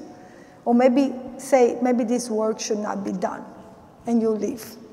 So I think this also already put you in a situation, an ethical situation that is very different as well. Because it's not just making something, make something exist out there, but it's actually understanding why this work has to exist. And one thing, just to finish this part, is that one of the things I want to focus in this week is to make to differentiate among ourselves between relational aesthetics, public art, social engaged practice, and Arte Útil. Because they all kind of look alike, but they are not the same thing. So I think that's hopefully what we can do this week. Okay, we can take questions if you want. Or not. Or not. Or we can take a 10-minute break. Okay. Oh, question. Oh, two questions. Okay. Everybody's okay? We can wait for the minute break, or you want? Okay. Okay. Tania, could you elaborate on when you were in Cuba and you had Democracia there, and somehow you start talking about Arte Útil. Can you talk a little bit more about that moment in which things started to be formulated? Yeah, that was with the Arte de Conducta, Cátedra Arte de Conducta, and I unfortunately have very bad memory, and that was in 2003. So it's very hard for me to exactly remember, but we were talking a lot about this kind of, we were very uncomfortable with this kind of, I mean, of course, 2003 is not now. Now more people are into political and social stuff, but at the time we were really trying to think why relational aesthetic didn't work for us, basically. And we were trying to see because at that time, in the end of the 90s, relational aesthetic, at least in Latin America, became super huge, I think in the world. And we were trying to find out the things that didn't work for us, but also, honestly, we were talking about this kind of paradigm of socialist country where art is for the people and how to really negotiate that. What does it mean, you know?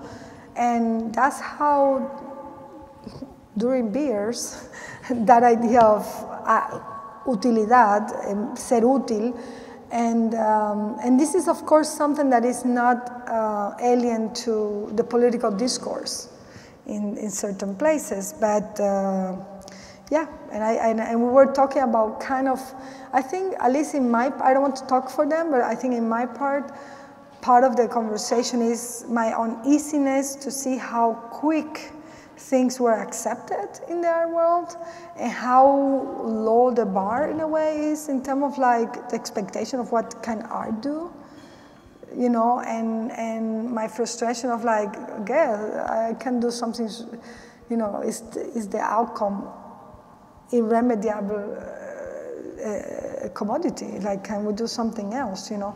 So I think it came out of all this not having answers, basically. Yeah, and actually during the period of the cátedra, we tried to do useful exercises, I mean arte útil exercises, but it was not so clear to me, you know, it was kind of in the process, so. Sí, ¿tú? Okay, so relational aesthetic, and we're going to talk this more tomorrow, but relational aesthetic is a concept, designation that was created by Nicolas Bourriot in the 90s, in the early 90s. During one, he put together a series of ¿cómo se llama? Articles about artists that he did into a book, and he called it Relational Aesthetic because he was talking about this idea of basically one way of social, using the social space as part of the art in a group of people. But we can talk about this tomorrow in more detail because I know a lot of people have opinions about that in the room, probably, so we can make it a more, promise tomorrow we'll talk about that. Yeah, but it's a term that has been used a lot in the art world to define a practice, social practice, or social tendency in the arts. Sí, okay. ¿Dónde están los micrófonos? Okay. So, okay, you can do that. I have a fuzzy question. Okay. That's about operating at a one-to-one scale. Mm-hmm. It makes sense to me, like very intuitively and in my body as the right way to work. But it also feels like a very unacceptable and kind of foreign way to work as an artist. So I just want to open in one a sense conversation there. Cool. Can you be more specific? Like, how does it make you? Oh no, we need to turn that off. Maybe here. Okay, maybe that one. Okay, sorry. Can you be more specific on how that make you uncomfortable? No, it makes me very comfortable. Like it makes sense in my body. It makes sense intuitively to not work at to not make work that's a representation or a projection, but to actually be like doing and enacting the work in and of itself. And I feel like that's one of the places where Arte Útil breaks wildly with most artistic practices. But I find it very hard to talk about that part of it or to have more context and understanding there. So I'm not sure that I have a clear question there, but if you have thoughts about that, I'd love to hear them. Well, I don't want to say everything is going to be done tomorrow, but part of what we're going to do is discuss also the more in depth each of those 8 points. But very quickly said, I think one of the the one-on-one system is, I think, is really effective because it's also taking into consideration reality instead of just, and it's kind of how can you put together desire, imagination, and reality, you know, but going back to reality all the time, you know. So instead of being just, you know, either this kind of hyperbolic proposition where it's so big that it's never going to be done, or, you know, we even use sometimes this idea that, again, it's not something we came up with, but it's a concept of realizable utopias, no? This idea of like, we don't want art to be this kind of so far away situation that would never be happening in this kind of aspirational way. So yeah, so this is, I don't know, is that, okay. And do you want to say something? I don't know. Okay, like. I guess I was thinking about what you mentioned, about the Arte Útil projects having practical beneficial outcomes, and I'm wondering, I mean, I'm working mostly with like choreography and movement, and so I'm curious to know if the projects necessarily, like they have to entail like something like a tangible thing that people have, like there's an immediate impact, or does it also take into consideration like things that aren't really measured, like mental health or like sanación, or like those sort of processes that occur over time, and or is it like a combination of both? And, yeah, no, I think it's kind of a combination of both, but I feel, and the other Arte Útil people can contradict me, but I feel that the idea of art, the usefulness, I mean, of course, every art can be useful, and of course, already by confronting something that opens your minds, that's useful, and change your way of seeing things. But I feel like the operation of the art has been for very long in the head, you know, and it has been located, the usefulness has been located in the head, like in the kind of untangible emotional world or intangible psychological world, or this kind of, you know, it almost feels that that's the transformation that is legitimate in a way for art to do, but I feel it's a limitation. And for Arte Útil, Arte Útil is a work that is, yes, it can also bring this kind of benefit, but its main challenge is against the structures in society, the institution of society and the actual structure of society. For example, Nuria Güell, which is one of the main artists that we use, and this is something also that happened in the archive, that we realized that there were artists who kind of use all of the 8, like there are artists like Joachim Closure, who is going to be here teaching, that actually had the 8 parameters, and there were other projects that maybe had 6, you know, not every project has all of them, but for example, Nuria is one of the people who work in this mentality of Arte Útil, and she did this project in Spain in collaboration with the activist group that were working against the banks taking people out of the houses. And for example, she came with the idea of understanding that the law said that trespassing meant open with violence. Like trespassing is like violently open a door and getting to another space. And then she decided to use, in this case, her you know, as an artist, the potentiality of. She entered to this empty building where people have been already taken out, and she did this artistic gesture that is taking the doors of the houses for an exhibition, because it's an abandoned place. Of course, that's illegal, but okay, it was kind of. And then, as soon as she took the doors out, the people she was working with, the activists, were informed, and the families could come back legally, because they never trespassed, they never forced anything. So yes, the benefit is they feel great, but that's not the actual point. You know what I mean? The actual point is they benefit, but they benefit beyond feeling nice and well and thinking differently and feeling. is an actual benefit, you know. And the difference between arte útil and art that is instrumentalized by governments and by corporations and by people in power in general is that it doesn't respond to the people in power, it responds to the other people, the people who never had the chance to, you know, to open those spaces. So I don't know if that is more or less, yeah. But the primary benefit is not the psychological, emotional, is of course that also come with. When you go back to your house and you have a house with your kid, of course that's emotional as well, but that's not the main focus, let's say, because I feel also that that's kind of limiting the work and also very easily feeling satisfied. Because how can you measure somebody's happy or somebody's benefit in that sense? You know, it's more, yeah, I want to, oh, you also have a question. Okay, great. So, my question is just to do with the relationship between your work and the gallery space. This one, this space is specific in general? Yeah.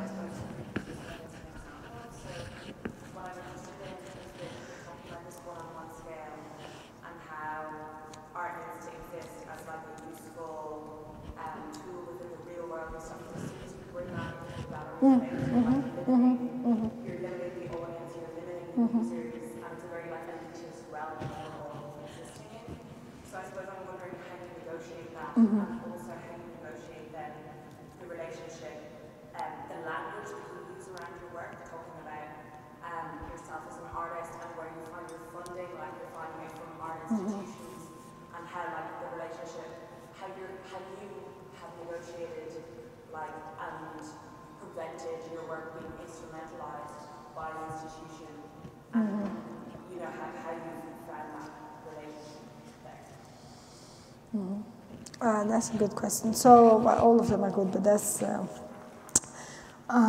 so this exhibition is an exception because since 2010 I decided not to do any more exhibitions in art spaces as a way to force the conversation. People who want to work with me, they had to go outside, they have to engage with the community, and it's a way also to force the institution to create this hopefully long-lasting relationship with the community and so on. This is an exception because I really trust Lucia, and I felt that I have done this for a long time, and I needed a pause to think what I'm doing and see what is my next steps as an artist.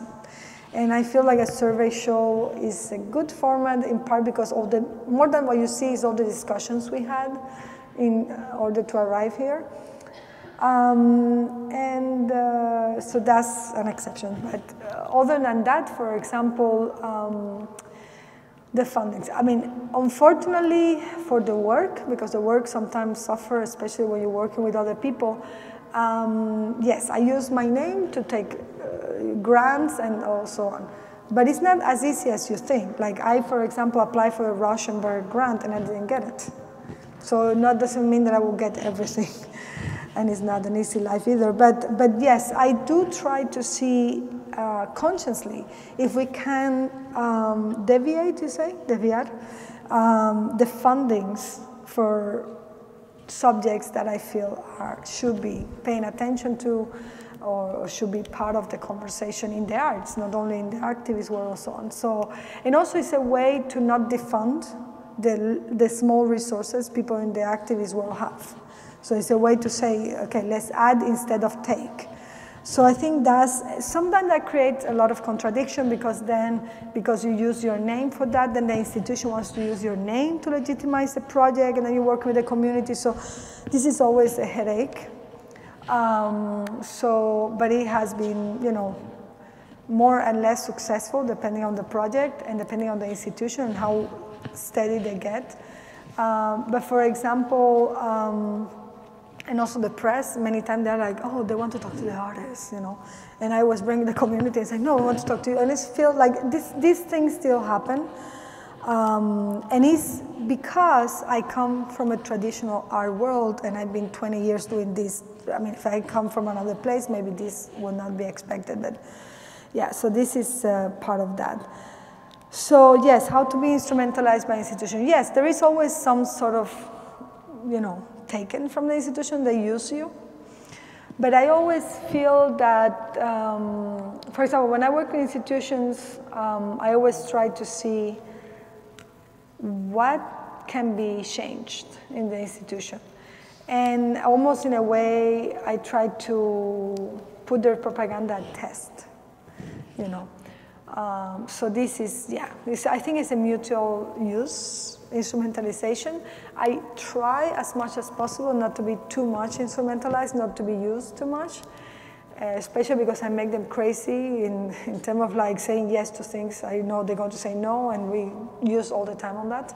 But I think it's something that you have to put in the basket in a way.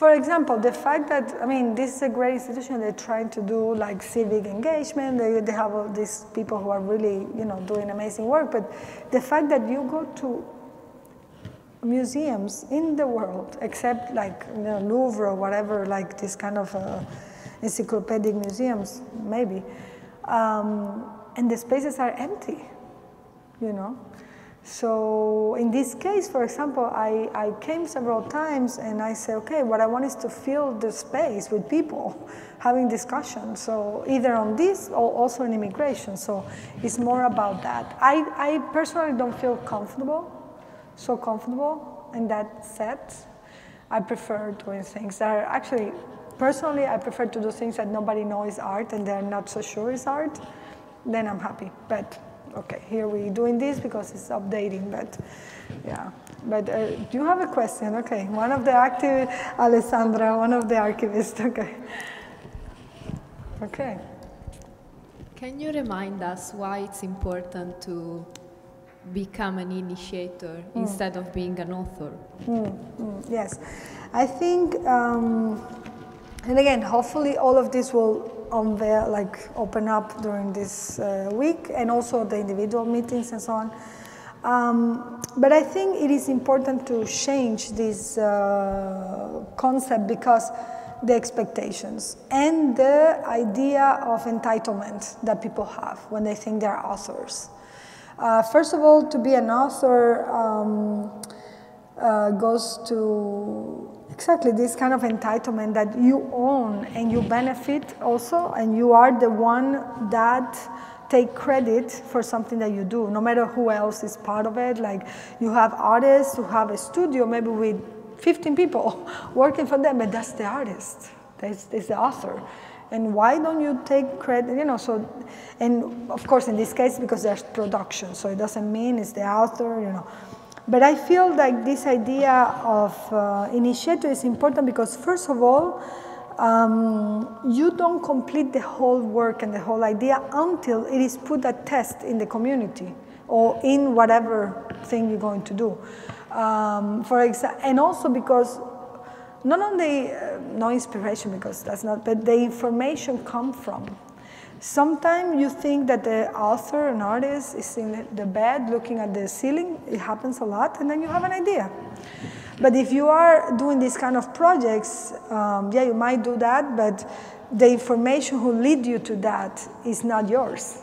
It's something that you have created through working, for example, in this case of Nuria with the activists, who telling her all the laws, or a lawyer they're working with. So I feel it's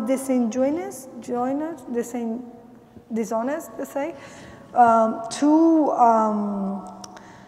take the full credit for something that actually is not the product of yourself, and sometimes not even the product of your creativity. Sometimes it's actually somebody in the community who say, why don't we do this? Because that's what we need. Because that's the other thing with the one-on-one. It's also a way to put things at test, and also the idea of hopefully that the project continues without you. So the artist is just somebody who put a seed, who uses all the benefits of art and all the resources of art to put something in motion, and hopefully that is taken by other people. So the meaning of the work is not given by the artist, it's given by the people who are doing the work, or, yeah. Okay. The break? Okay, yeah, I could see the people needing break. Okay, so see you in 20 minutes. This is a 20-minute break. Okay, great. Actually, no, this is, well, it's 7 o'clock. So maybe 10 minutes, because it's 7 o'clock. 10 minutes? Okay. 7 o'clock.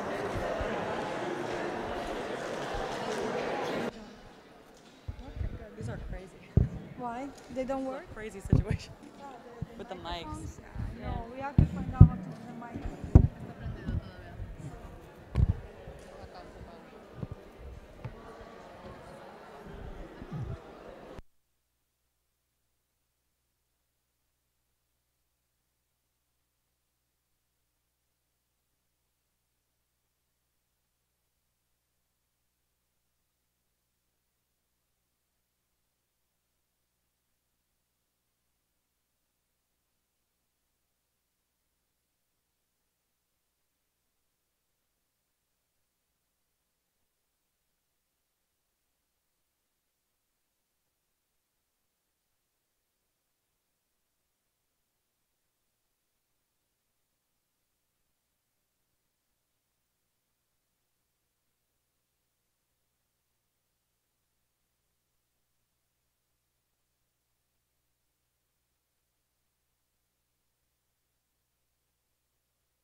outside. We need to find a bell. Cling, cling, cling. Ah, yeah. Violin or Or something. we can play no. No, it's like we were In the microphone. Let's see. Maggie.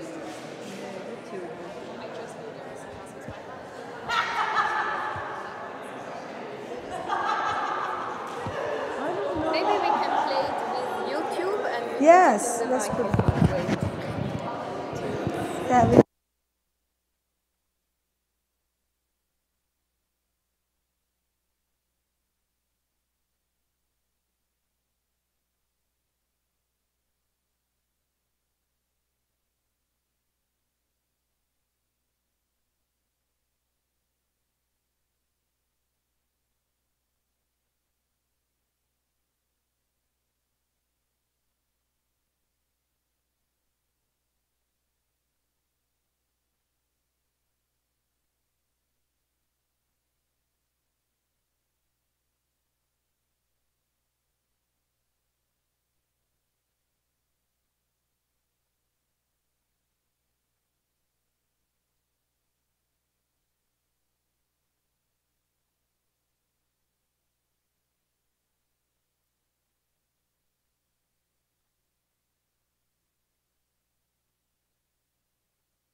It's not the.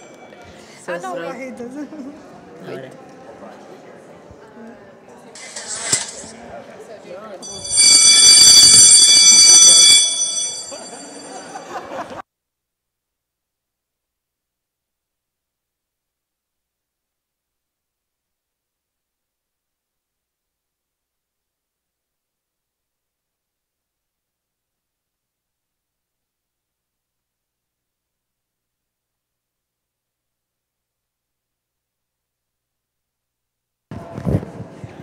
Hello?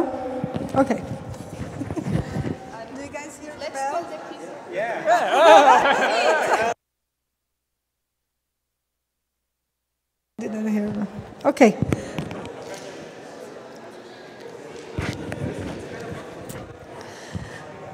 So, okay, great. Okay. We're coming back. Anybody can go outside to tell them because we cannot hear. Okay, great. Okay. So, I think the first thing, the first thing we're going to do is to, now that we are the real people, because before there were a lot of people who were only here for that moment. So let's make groups for each school. Let's say CCA, let's say go there. Just randomly saying that. CCA, go there. People, CCA people, go there. SFAI people, go here.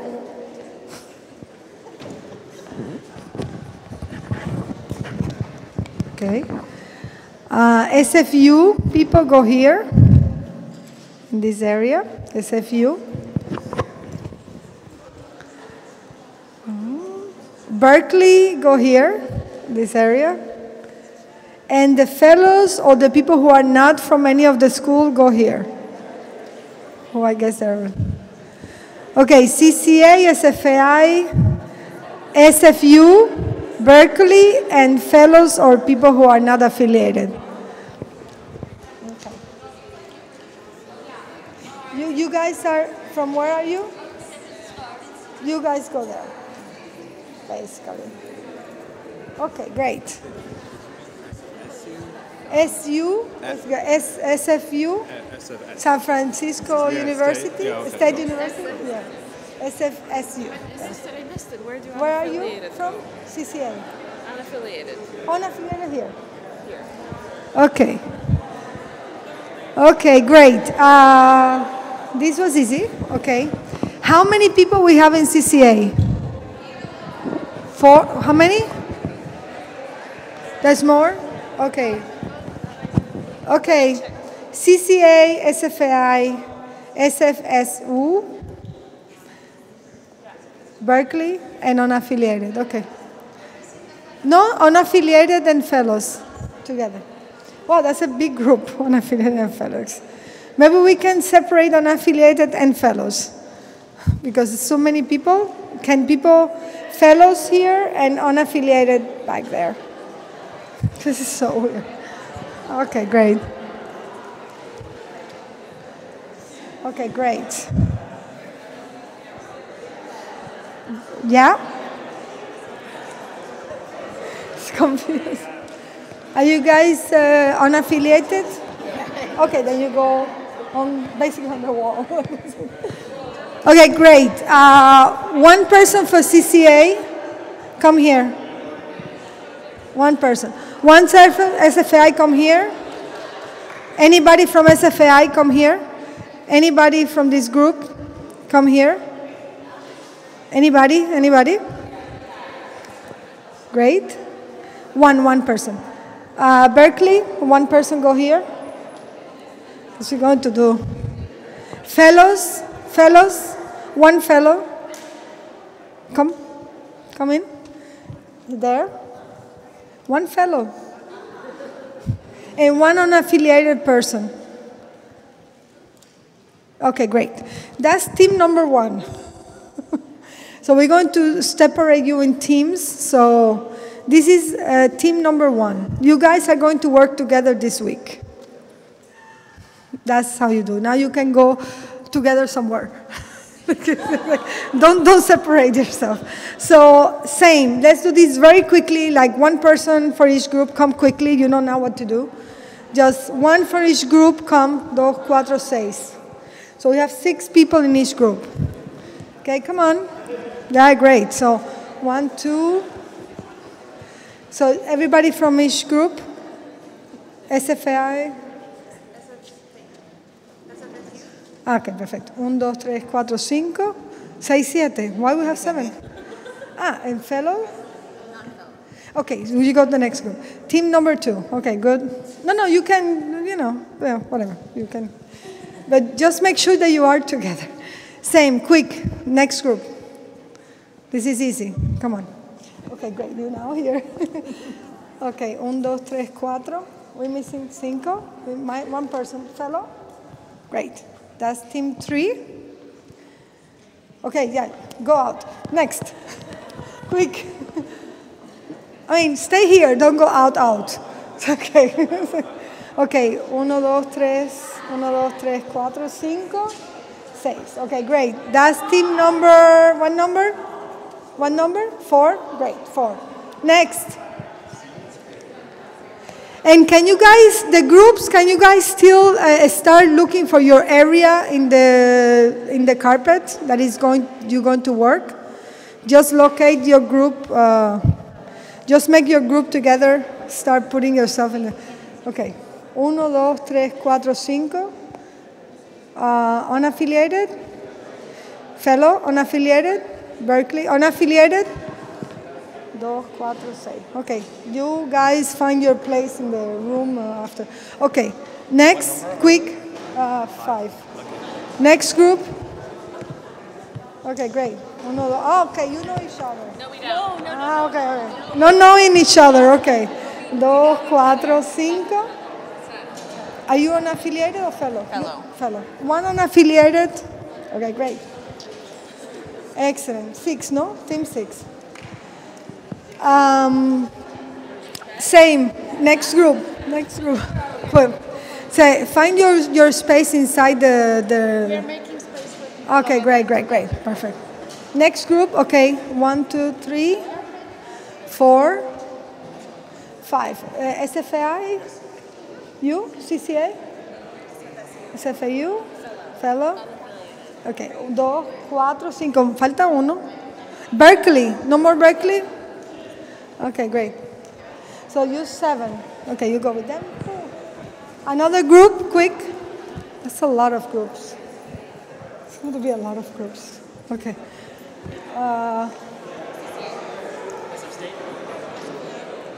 Perfect. One fellow. Do we have another fellow? Great. Excellent. You're number 8, I think. Okay, great. You'll find your place around anywhere. Next group. Next group. Okay, great. Fellow. Berkeley? No, you also fellow. You also fellow. You any more unaffiliated persons? Okay, let's put you on the next one. Okay, great. Let's 2, 4, 5. We're missing one person. CCA?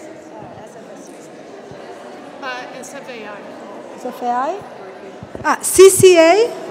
No more people from CCA? We out of CCA people. Okay, great. So then we can have the other fellow. ¿Dónde está la muchacha? Ven, ven. Because there are not so many, not so more. Okay, great. Who else is staying? Okay, you number 9. Okay, great. You're so tall. That's great. Okay, sorry. Next group. So you guys are from? SFI? Berkeley? And fellows? Any more fellows? Fellows? Unaffiliated fellows?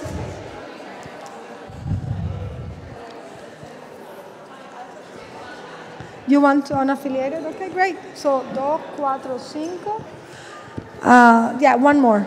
6. Is there anybody who is not in a group? Can they put their hands up, the people who are not in groups? Joseph, for example. You're not in group. Okay. Anybody else? That's it? Okay, great. So you number 10. Excellent. Okay, great. Okay, great. So this is what we're going to do. Don't go so far away.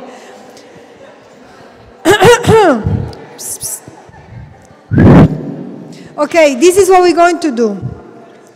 I want you guys to take one of these combinations that were made before in the list of the 4 columns. And what I need you to do as the exercise, not me specifically, is I want you guys to go from the general to the detail. Because most of these things are generalization. These are like, oh, capitalism, which I agree, we should be done with.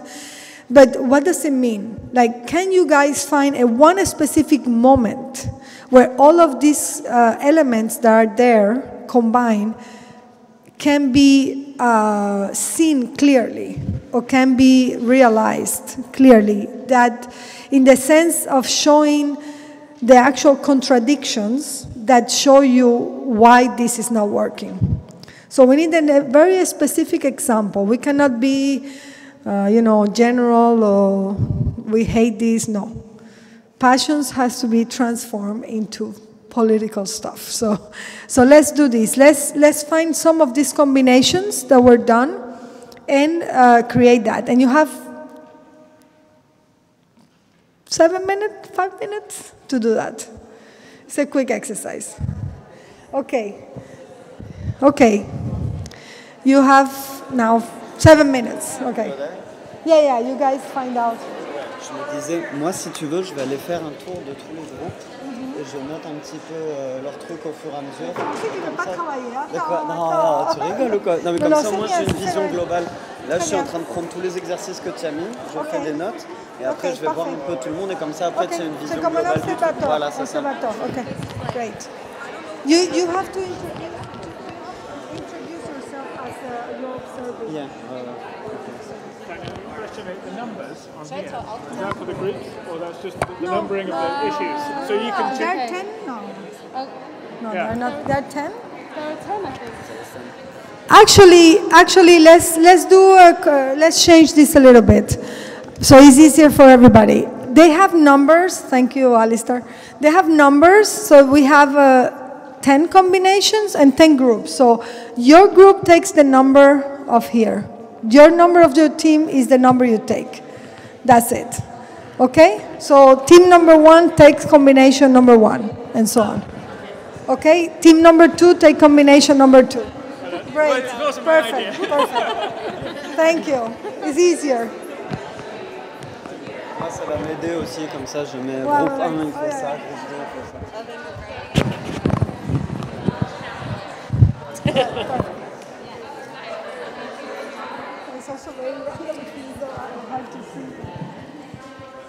Yeah, but you can deviate as well, right?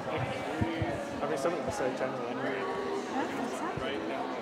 That's why I say, don't like money with this. Yeah, solve all the world's problems.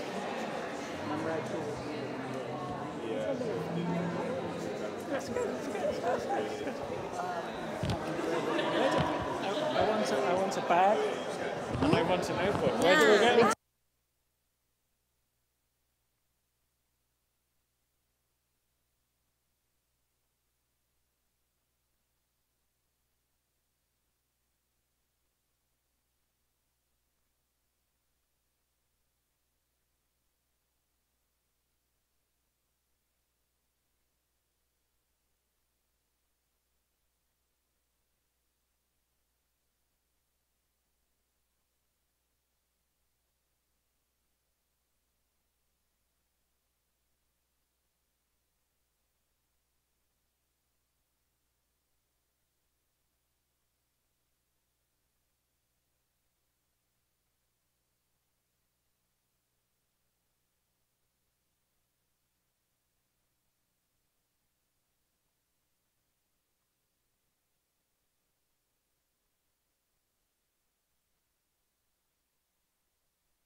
Well, sorry. Okay, so I hope everybody had time to get somewhere. So let's have one person of each group. We might not be able to do all the groups because it's already, you know, almost 20 minutes we have to end. So can we have someone from one of the groups explaining what they came up with? Silence is not a response. Okay, let's go, yeah, go on. Should I say what our things were? Yes, yes, yes. Okay, all right, we're group 9. So that's the red up there. And so we were trying to connect users of immigration services, Grassroots info exchange, conflict kitchen, and divisive politics. And I think we spent some of our time just trying to learn a little bit about conflict kitchen. So we might say something that isn't true because we just don't know enough about that project. But we were, what we really did was just open up a lot of questions and tensions and things that could maybe be problematic that we're not sure about. And so I think we just want more information. And please just add if I'm wrong. But the connections we were seeing is, it sounded like people were kind of invited for maybe 3 months at a time to cook from countries that the US had, are we allowed to cuss in here? Oh, I don't know, it's being recorded, messed with. We were using some profanity. And so we were just interested in like, who's kind of doing the labor and what are the conversations that are being had, and kind of what's the goal? Like, is there a goal beyond raising awareness? So we're thinking like, who's this audience that's consuming this food? Who's doing the labor of cooking the food? And then is there maybe something like subversive going on in the kitchen where maybe there's some grassroots info exchange? And maybe that's where something more material is happening. And we were just a little stuck on like the actual dinner time. Is there something being shared, or I don't know, is there just an audience that's further consuming something from, you know, a group of another culture or country? What am I missing? Yeah? Yeah. Yeah? Well, the immigration services, we weren't sure these immigrants that were, but we thought that was maybe missing was something material, like for the people. It seemed like the people who would be more in need of the services were doing the work and kind of hoping that people would like eat the hummus and stop bombing the country. That's just the idea of using the setting of a dinner, which is very social, to exchange information and develop an understanding of another culture that might be our enemy. And I think we thought of it as divisive politics because you're putting people who wouldn't ordinarily be able to sit together in a social situation, you're putting them together to enjoy a meal together, which is actually a very intimate thing.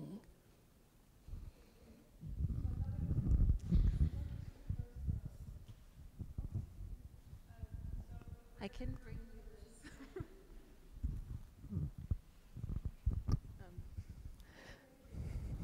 I'm going to grab my notes really quickly.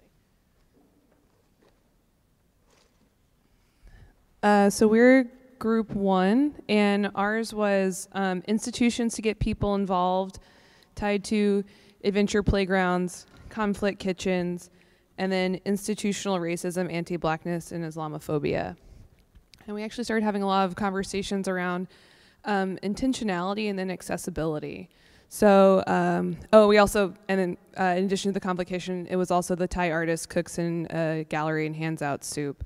So one thing we were questioning was the spaces that hold like the conflict kitchen, or the space that holds the cooking and the gallery and the handing out of the soup, or the location of the adventure playgrounds. We actually didn't know much about we didn't know enough of the specificities of the projects to really dive into it, but the questions were mainly around ideas of privilege and accessibility, who feels comfortable to enter a gallery, who are the recipients or intended recipients of these projects, and who are the actual recipients. Where is the conflict kitchen located? What are the hours? What are the price points? Who gets to be engaged in this conversation? And then who are like the intended audience? So like if an adventure playground is in a nice gentrifying area, who feels invited or allowed to be in that space? Or if it's in a new building? Or where is the gallery located? Who knows about the gallery hours, or who would know that it's there? Who feels like they're allowed to attend a gallery versus having a conversation with those that are already in the gallery? How much of this is a self-selecting, already isolated, homogenous group? So those were the conversations we were having.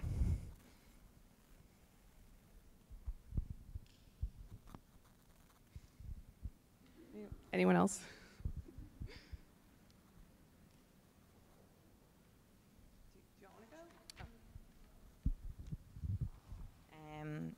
So we had number 8, which was social emergency response centers, to grassroots, to to policing, all kinds of policing, and then ending up with surveillance, or surveillance was in there as well.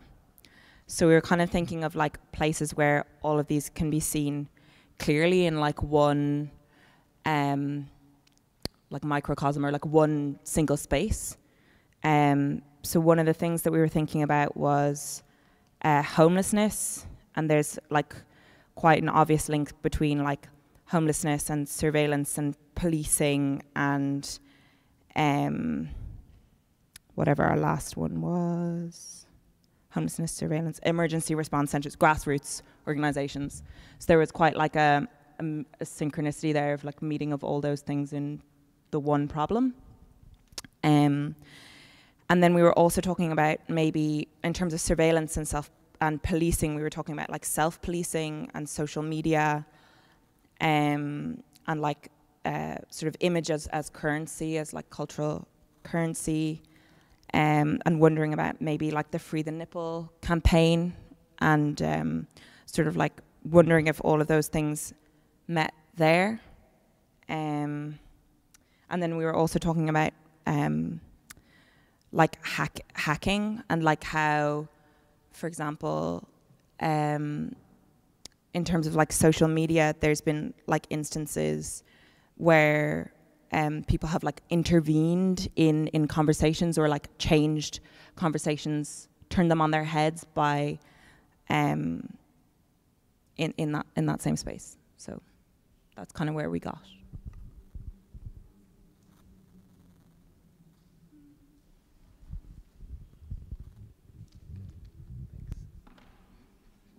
Okay, so we're team 5. We didn't reach to a cohesive conclusion, but we had some thoughts.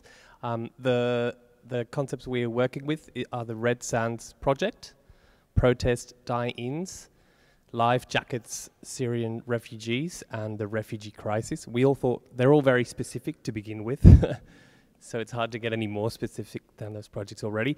But the thing maybe that binds all of those concepts is that they are to create awareness and to create empathy of a humanitarian condition or a humanitarian crisis. And maybe we were talking more about the outputs or the ways in which people can affect these perceptions. And social media is one of them, like the Red Sands Project, and maybe even Ai Weiwei. We thought of it as an example of someone who has used social media to bring awareness to these problems. And generally, it was just a way of giving a voice to something that may not have it, or using public spaces, even if it's a virtual space, to give a voice to those who might not have it. Personally, I thought of the Alora Calzadilla, the piece with the giant chalks where people write things on the plaza. It's a sort of, maybe as a forum to have these ideas talked about. That's it.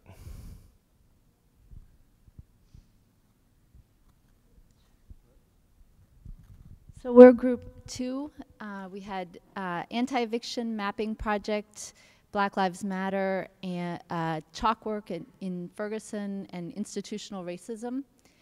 And we talked about the cycle of criminalization of black youth and eviction, how youth who break the law or who are even do minor kind of property damage or something can lead to an entire family being evicted, and the cycle that creates both for the youth and their family and community.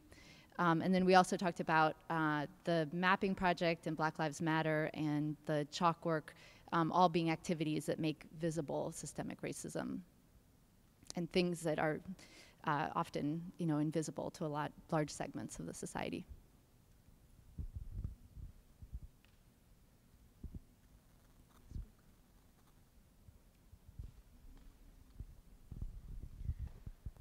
So we also had a hard time coming to a direct conclusion, but we talked a lot about a lot of really interesting themes. We were number 10, so we had users of immigration services to the campaign to ban plastic bags and making reusable bags that comes out of that. And then we went to relocated tree to the greenhouse that's creating a new ecosystem, and abolish capitalism. So we talked a lot about kind of this broad theme of repurposing and relocation. So the idea of immigration is a kind of relocation, moving the tree to a new environment kind of creates its own world by intervening. And then the idea of banning a plastic bag to create a new kind of product is also another kind of like repurposing. And then abolish capitalism. We had like shockingly a hard time putting this to, but I think it's because we decided it kind of runs through all of them in some way. And I don't know, what else part? Yeah, but we also had this really interesting discussion actually about the word ban, which we talked about this idea that the word ban a plastic bag like has this positive connotation for certain groups, like certain social movements and certain people of a certain, so it has a positive connotation. And then the idea of an immigration ban, though, is like kind of insidious and bad. So it's idea of, so we just talked about this, we kind of found all these little folds in our connections.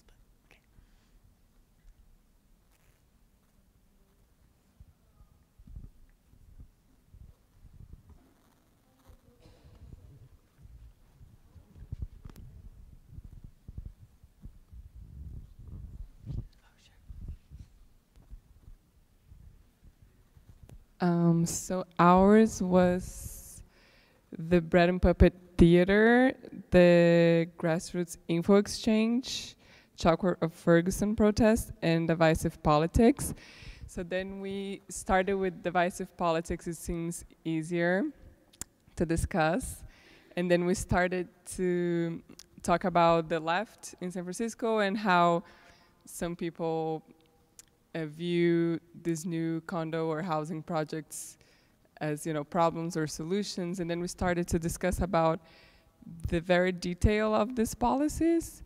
So Section 8 and how are these income screenings happening? And then we realized we don't know, like we're not like so sure of what these policies are.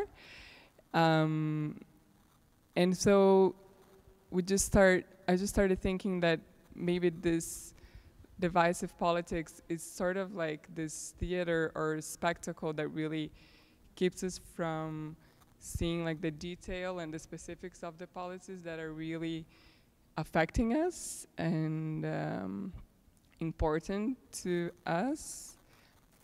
And maybe going back to the Grassroots Info Exchange, that it really comes down to information.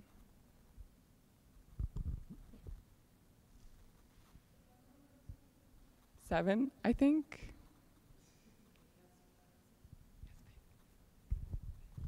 I guess I was just voluntold to speak. but we're group 6, and our connections were, I think we're one of the odd groups where we only had 3 larger themes. And we also had Bread and Puppet, Grassroots, Info Exchange, and our variation from the previous group is that we ended off with Abolish Capitalism. Much of our dialogue started off with identifying Bread and Puppet because a lot of us here weren't too familiar. Luckily for us, she used to work there, so no, she didn't work there. She has a special connection with the place. In her heart. She knew a lot. She was our expert. But essentially, Bread and Puppet is an organized, I think I'm being redundant here because we talked about it, but they're an organization that was founded in New York and then later relocated to Vermont. They do puppet shows in the forest, and they serve sourdough rye bread, which is pretty cool. So after identifying that, we moved on to Grassroots Info Exchange. That was a quick conversation. Essentially, we boiled that down to the exchange of information, the accessibility information. It was just basically data made democratic in a lot of ways. Abolish capitalism. We didn't really dive deeply into that, I don't feel like, but we kind of brought that back to Bread and Puppet, and we were trying to identify that organization in terms of what it is as an institution. It's funny because although they're deemed a positive group with a positive message, if you look at the breakdowns and the circumstances of our reality, they exist in a capitalistic space, so they still function within capitalism. For instance, they have a store where they sell books. They are a 501c3, which is nonprofit. It's a tax-exempt code. And much like our other nonprofit organizations, it's a dismay, it's disheartening that it still functions and revolves around money, and that's kind of where we concluded our conversation.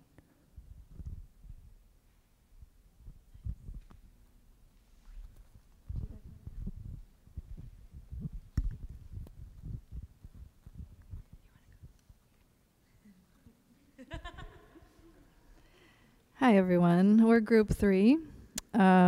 We talked about the connections between the Anti-Eviction Mapping Project, Black Lives Matter, the Life Jacket Syria Refugee Ai Weiwei Art Project, and Abolishing Capitalism. Trying to boil down these 4 grand topics, we came up with the intersection of capitalism as a guise of freedom, but a method of creating hierarchy, displacement and otherness, insiders versus outsiders. Once again, this hierarchy giving advantages to some and not others. Making lives visible that are disposable. And it also brought us around to homelessness as sort of an issue affecting us here in the Bay Area, that we had an additional issue that seemed to connect all of the others together in the idea of displacement and the concept of home.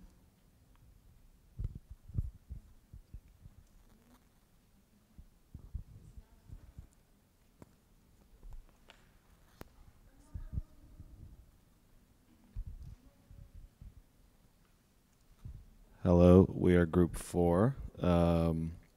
We had the Red Sand Project, the Iranians wearing green, the Life Jacket Syrian Refugee Project, and then institutional racism, Islamophobia, blackness, and gender. The common themes we found were obviously peoples, groups of people struggling against governments and institutionalized forms of oppression or conflict. But the through line, aside from the color, kind of in the various topics, was seemed to be a declaration of support and unity for a certain group that was maybe against something else. So that in a lot of these things, they were really just a show of support or inclusion, that you are part of us.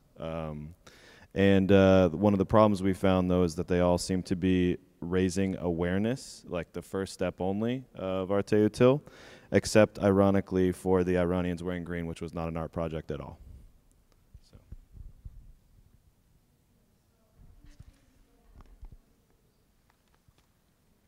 Like 2 minutes or 1 minute. So first of all, I just very quickly want to say that it was really fascinating to see some of the group, most of the group actually, going from this kind of crazy general association with something very concrete, like people talking about the eviction of black youth, something more concrete, more specific, people talking about who feels invited, about self-policing, and the idea of ban plastic versus ban immigration. I think they were really, there are more, I have all of them here, but also the exchange of information made democratic. I think all of these were great. And it also goes to this kind of more specific moment. So I think that was great. This, we're going to put in pause what we just did. And the actual exercise for tomorrow is the homework is you have to bring tomorrow one thing that really pisses you off. It's not about your mom or yourself, it's not this kind of, but something that really is, I mean, we all hate capitalism, okay, we got it. But what specifically makes you nuts? Like, what is the one thing that really makes you crazy and that really is visceral, that you can't even talk about it, it's so strong, okay? So I would like everybody in the groups to come if they can. I mean, we can give the first 5 minutes so you can share your experiences. And we're going to see what everybody brought. I don't want any analysis. I want pure anger, you know. Yeah. Oh, physical item. Okay, there we go. Yeah, if you can bring physical item if you want. Yeah, I don't want to put something, but if you want to bring something that reflects that anger, excellent. Bring it. That's great. Awesome. Great idea. But make sure that this is not a general anger. Like it's a very specific and located in one thing that has happened to you, you know. See, it is personal. It is, now we're going to the personal. This is personal. Is easy? Okay, great. But make sure that we don't say, I'm mad with the corporations. No. What happened to you? You know, I'm mad with the way, like, mail. No. When they grab you on the subway, what happened? How you felt, you know, like something concrete. So that's all we want, pure anger, emotions, and we'll deal with that tomorrow. Okay, and then you share with your group, and then you have to choose one in each group. That is the one everybody is like, Jesus, this, yeah, it also makes me angry. Okay, so you have to win in the anger battle, basically. Okay, great, so I think it's 8 o'clock, and we have to run. And it was really nice. I feel like I'm in heaven right now. This is excellent. I'm looking forward to all these weeks and hope to see you guys tomorrow. Thank you for coming on time.